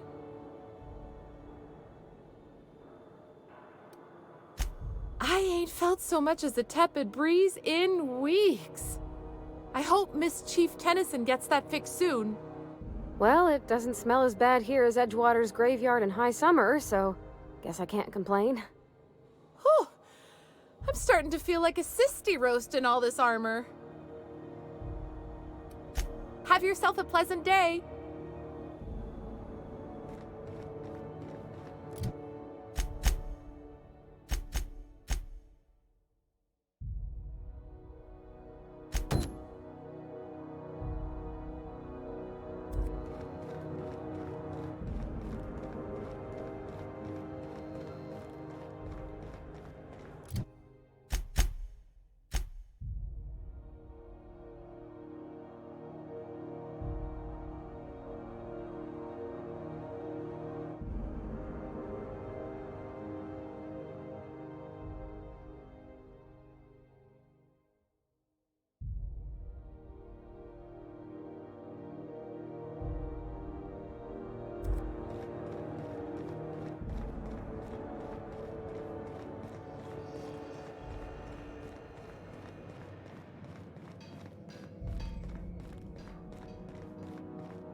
Rizzo's Purple Berry Punch. A soft flower and strong aroma. Sweet purple berry flavored scent.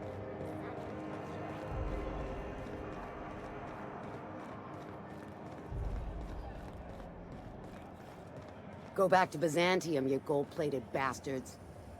Yeah, no one wants you on Groundbreaker. These stairs are board property. Disperse now, or I'll detain you for trespassing. Oh, real scary. You're really gonna arrest us on our station? Yeah, this is Chief Junlei's ship. You don't own shit here. Step back. I'm required by board bylaws to use excessive force. The Mardettes would space you for trying, you waste of O2 scrubbers. Yeah, O2 scrubbers. Look, just get out of here before I tell your captain what you've been getting up to on the clock. Ah, whatever. We got a date at the Lost Hope anyway. Is this really what you want to be doing with your life, Marcy? Guarding stairs for that walking mustache Udom fucking Bedford? I gotta get off this detail. I'm just gonna hang in the back and try not to touch anything. We interrupt your regularly scheduled advertisement for the following story. Tossball finals are scheduled to air soon, but a scandal has rocked the league and... Ah, yes. Wheeler messaged me you were coming. He must be the captain of the Unreliable, a vessel that used to be helmed by one Alex Hawthorne. And you are not he. Has something happened to my favorite scruffy freelancer?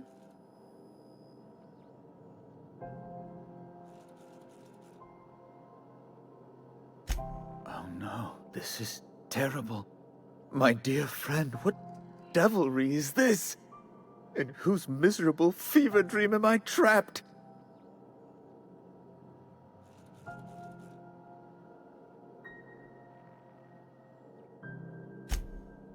Oh, Alex. There were so many arguments we'd yet to have. He was my dearest friend. My only friend. You have his ship, you must know. That picture of us on the promenade, me hugging him, him wincing. I keep a copy beside my bed. Did he?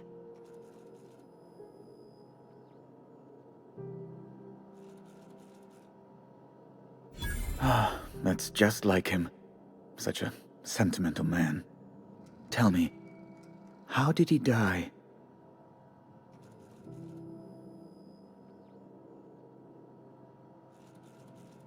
No! How dreadful. That was always Alex's greatest fear, you know. Devoured by those fiends. Becoming one with their droppings.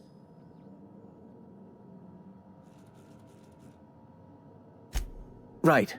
You're going important places, I'm sure. Big, exciting, important places. There, I've removed the flag from your ship. I'm terribly sorry for the inconvenience. However, before you go, Alex promised to tell me the location of Phineas Wells. I'm sure you've seen his wanted posters all over the colony. Did Alex tell you where Wells might be? Anything at all?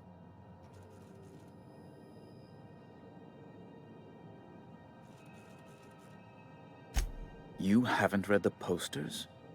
He's a terrorist, a thief, a madman. It's really in the colony's best interest that we stop him before he does further harm.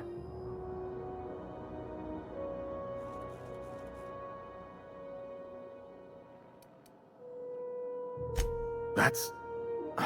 well, that's just terrible news. Law, what am I going to do now? The board will have my head. Oh, I'm sorry. This is terribly unprofessional of me.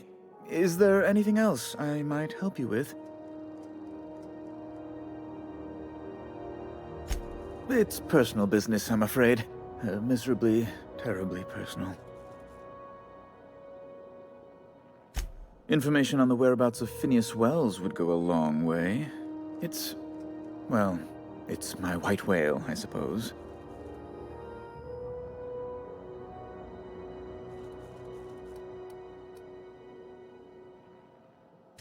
It's fine. Really, it's perfectly fine. I understand. Now, if you've nothing else, please see yourself out. I'd like to drown myself in work. Be my guest.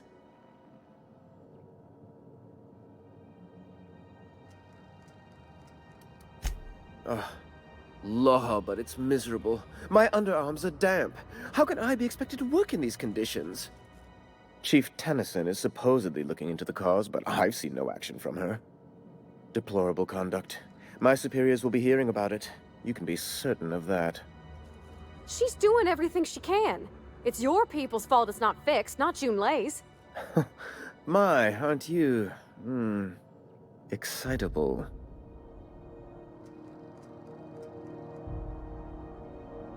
Oh, sweetie. I don't owe a grease-stained wrench jockey like her the time of day, let alone my deference. I'm sorry, my temper got away from me. Please accept my sincerest apologies to you and your friend. Oh, I'm not used to folks saying sorry. It's not all right exactly, but I appreciate the apology, I guess. Well, now that that's dealt with, was there anything else you wanted to discuss?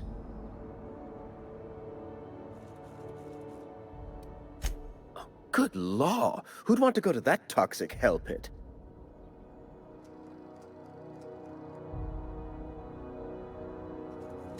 No. Emphatically no. Unequivocally no. Immutably no.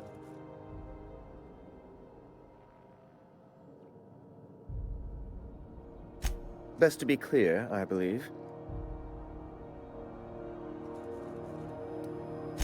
A luxury stateroom, reserved for Chairman Rockwell's use. Oh, good law, of course not. He'd never set foot on this decrepit junk pile. As this office is the primary embassy for the board on Groundbreaker, corporate bylaws specifically state a room must be maintained for the chairman's exclusive use. Ask away.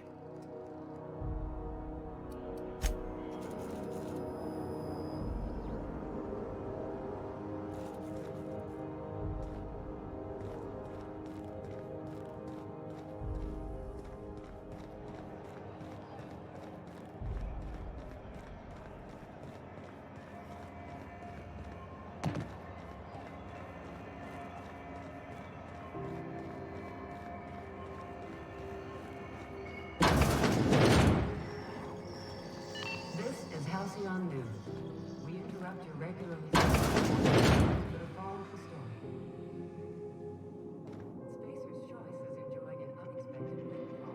Bless my heart. A stranger come knocking on a poor old woman's door. You here for a particular reason? Or did the neighbors tell you how good my sugar cookies are?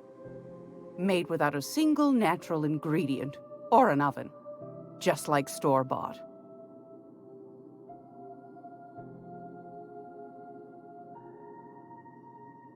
Those have been the height of illegality since Stellar Bay turned their noses up at the board. You and I could be thrown to the void just for discussing such a transaction. Lucky for us, Groundbreaker's a free port. We're outside of the board's control. For the time being, at least. Now, I only have the one nav key.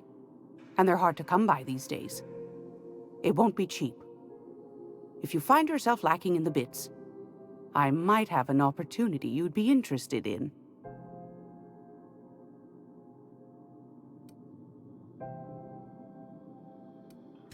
Well, I find I'm in need of a ship captain with a little moral flexibility.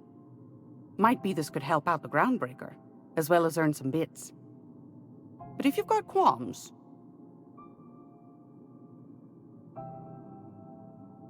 Do you know Edna, over in engineering? Sweet as a pea, that one. On occasion, she'll pass along transmissions I might find interesting. She sent me a recording of a distress signal she'd scraped from the Groundbreaker's comm array. Curious thing is, it came from an outpost called Roseway. And Auntie Cleo abandoned that place years ago. You've got an ear for intrigue and a nose for bits. I like that. Here's a copy of the SOS recording, complete with the coordinates. If you should find a secret worth selling, might be I could find a buyer. Corporate bigwigs will pay top bit for inside information on their competitors. The more we got the corps fighting each other, the less time they got to meddle in our affairs. Don't forget to come find old Gladys when you're done. I've got a lovely little throw pillow. Just something I toss together. Like to keep my hands busy.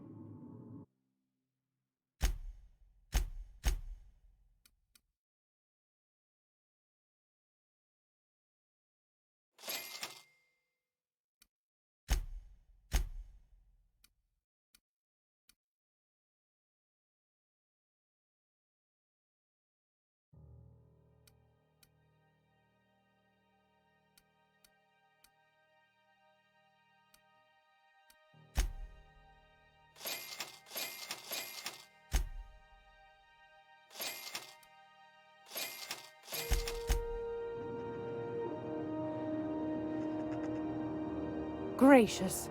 I was just sitting down for tea.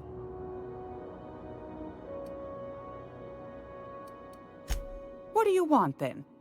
My hard-earned wisdom?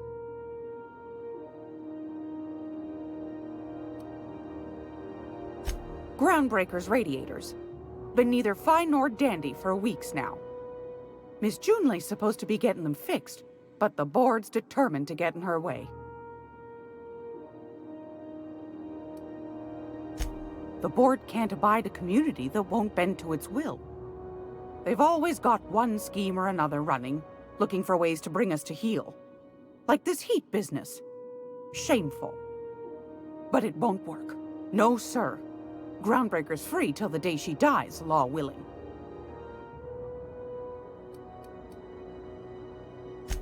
Anytime, sweetheart. You know where to find me. Here, take a candy with you.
Hey, you got a second? Fancy running into you again. Don't mind me. It's just admiring your ship from up close. Gotta hand it to you, boss. That's a fine-looking ship. Only thing it's missing is me.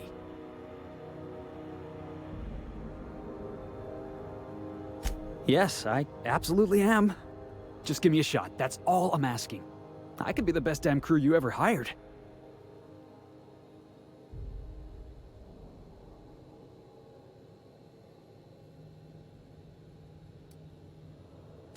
You're serious? You're giving me a shot? All right. Hang on. I put together a little speech, just in case you asked. Hey there. I'm Felix Millstone. I have prepared a list of reasons why I believe you should hire me to join the crew of your ship and/or outlaw gang. Firstly, I am highly personable, and I get along well with anyone who is not of the jackass persuasion. Sorry. He's funny. Secondly, I can be counted on in the event of a firefight, standoff, and/or raid. My motto is, if you need a steady gun hand, I'm your man. That motto is it's a work in progress.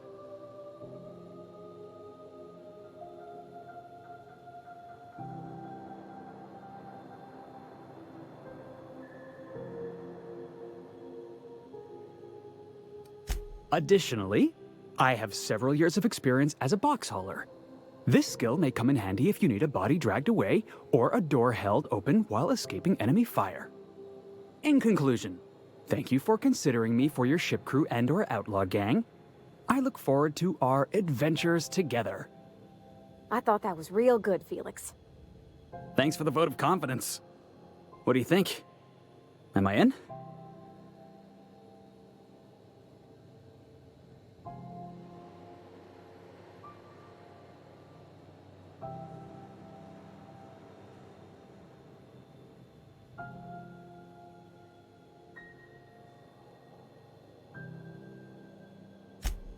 Wow. You don't know how long I've been waiting to hear that. Thanks, boss. You're not going to regret this. You got a crew now, Felix.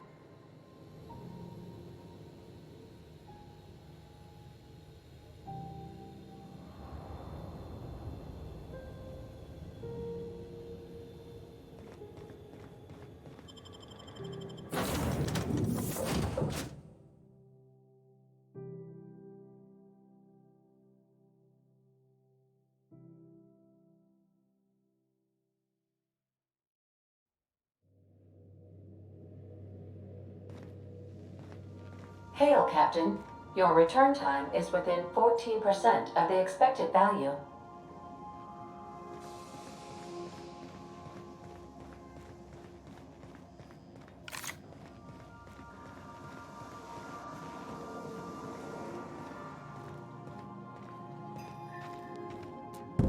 Got it. His name is Reginald Cheney, and he joined a sublight salvage crew. Only he's not listed on the return manifest. Must have made landfall somewhere he wasn't supposed to. Ah, yes. Here. There's a domicile on Monarch in Fallbrook, rented to the same bit card he used to buy his seat on the salvage ship. I should have guessed. What better place to lay low if you wish to avoid the authorities?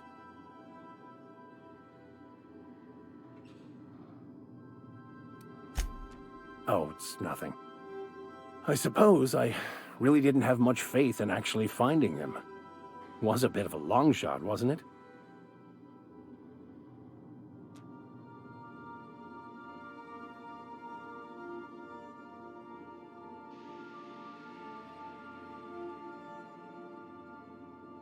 I admit it was a bit of a long shot, but when you've spent as many hours as I have in contemplation of the universe's secrets, you sometimes get a sense for these things.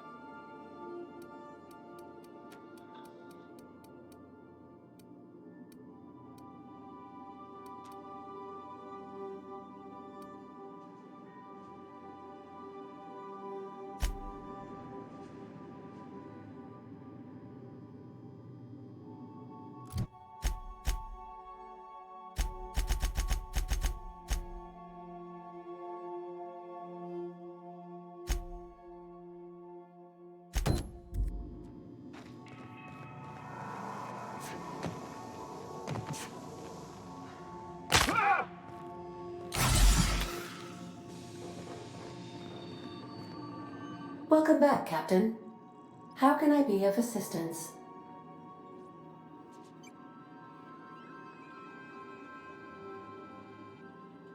The unit is a cleaning SAM.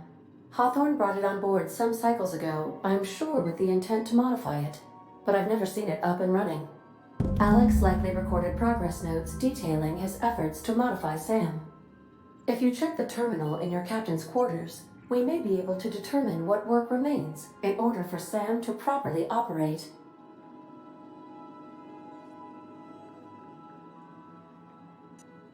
Yes, Captain. Beginning playback now. There's viscera and death everywhere. Gunfire, gnashing teeth. The unemployed. For law's sake, if anyone's receiving this, please send help. What? No! Captain, we are now capable of accessing the Roseway landing pad. Also, corporate protocol requires that all distress signals include a list of key personnel for retrieval. The embedded names are Anton Crane, Vaughn Cortez, and Orson Shaw.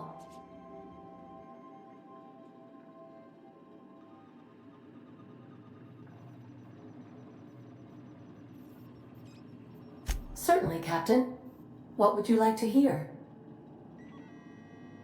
A star walks into a black hole but doesn't seem phased. The black hole then turns to the star and says, "I don't think you understand the gravity of this situation." As you wish, Captain. I must comply with all direct orders. I have lots of minutes. Many minutes. Unlimited minutes, perhaps. Providing an adequate power source, I can function indefinitely.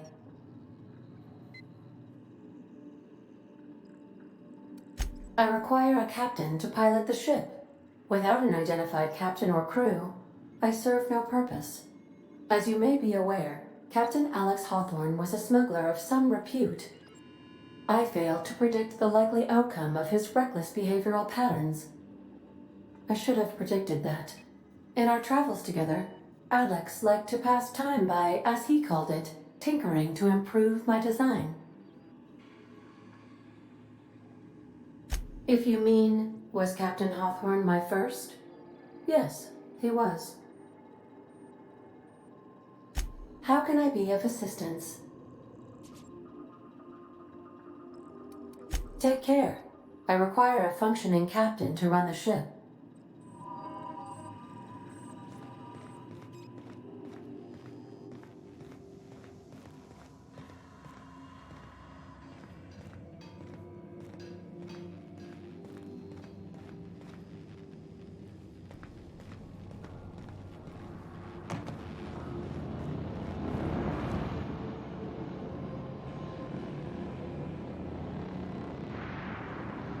Hey, Captain. Can I get your temperature on something real quick? So, Junlei and I have been talking some. Through messages. I got him here on my data pad, and well, she sent me a poem. One she wrote her own self, I'm pretty sure. I don't know if I should read into it. Because poems are all symbolic and such, right? It's not so good. But real sweet. Oh, law. That's what's got me spooked.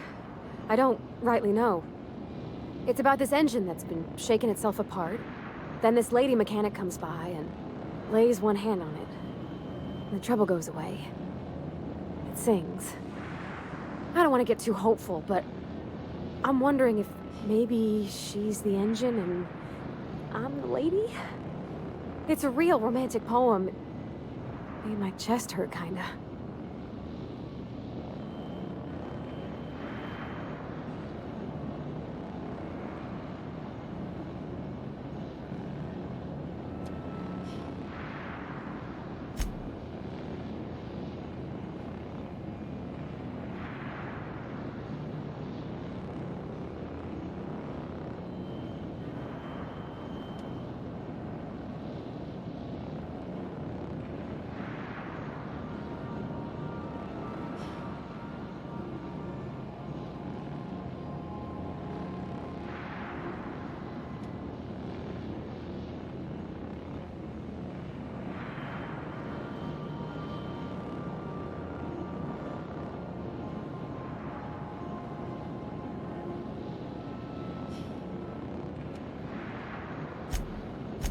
I don't know where it's leading yet, or if I'm misinterpreting.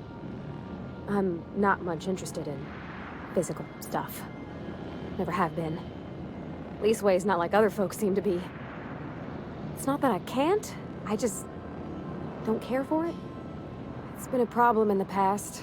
The folk who wanted to be with me back in the Vale, they said I was cold.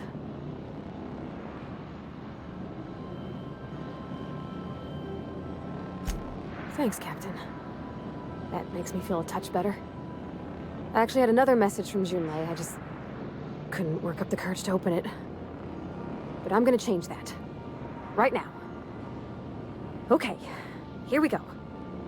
Let's see here. Talking about old friends, got to thinking... Isabel. Who's Isabel?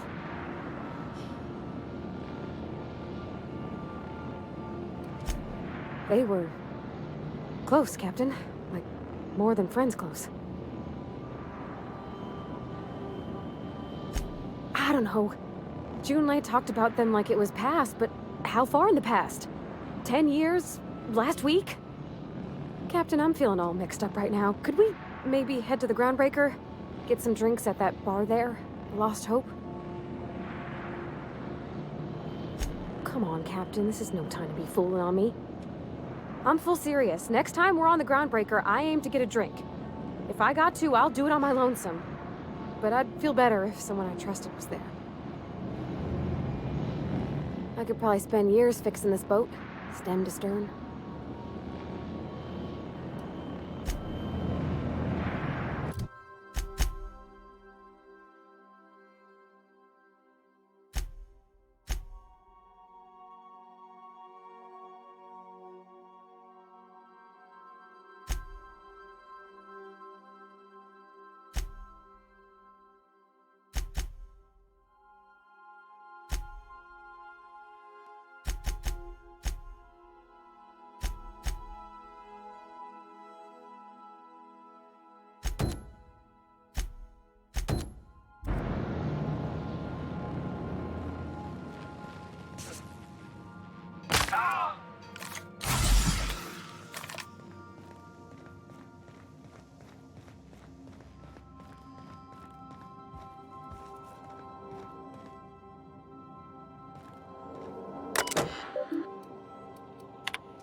Good to see you, boss. Didn't I tell you? I'm secretly the chairman's orphan child, abandoned at birth in the back bays. Honestly, before you picked me up, I was living in the back bays. Spent my whole life up there, watching ships roll in and take off. I always wondered when my ship would come. I was what folks on the Groundbreaker call a stowaway. Means I was invisible. Life carried on for everybody else, but not for me. I had to make my own way. Stowaways ain't free. We were just as trapped as anybody else. We didn't belong in the system, but we still had to live in it. We still had to play by the board's rules. Imagine spending your whole life looking out at the stars, and knowing you could never aspire to be anything more than a box hauler. That's what it's like. Hauling boxes was about the only work I could find. Hated every second of it. Foreman and I never got on.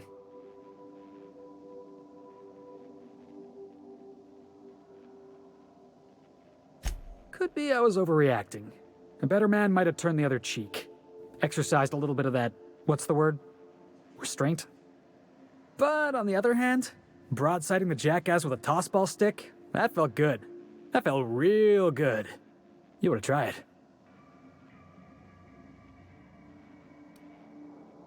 That's what I like about you, boss.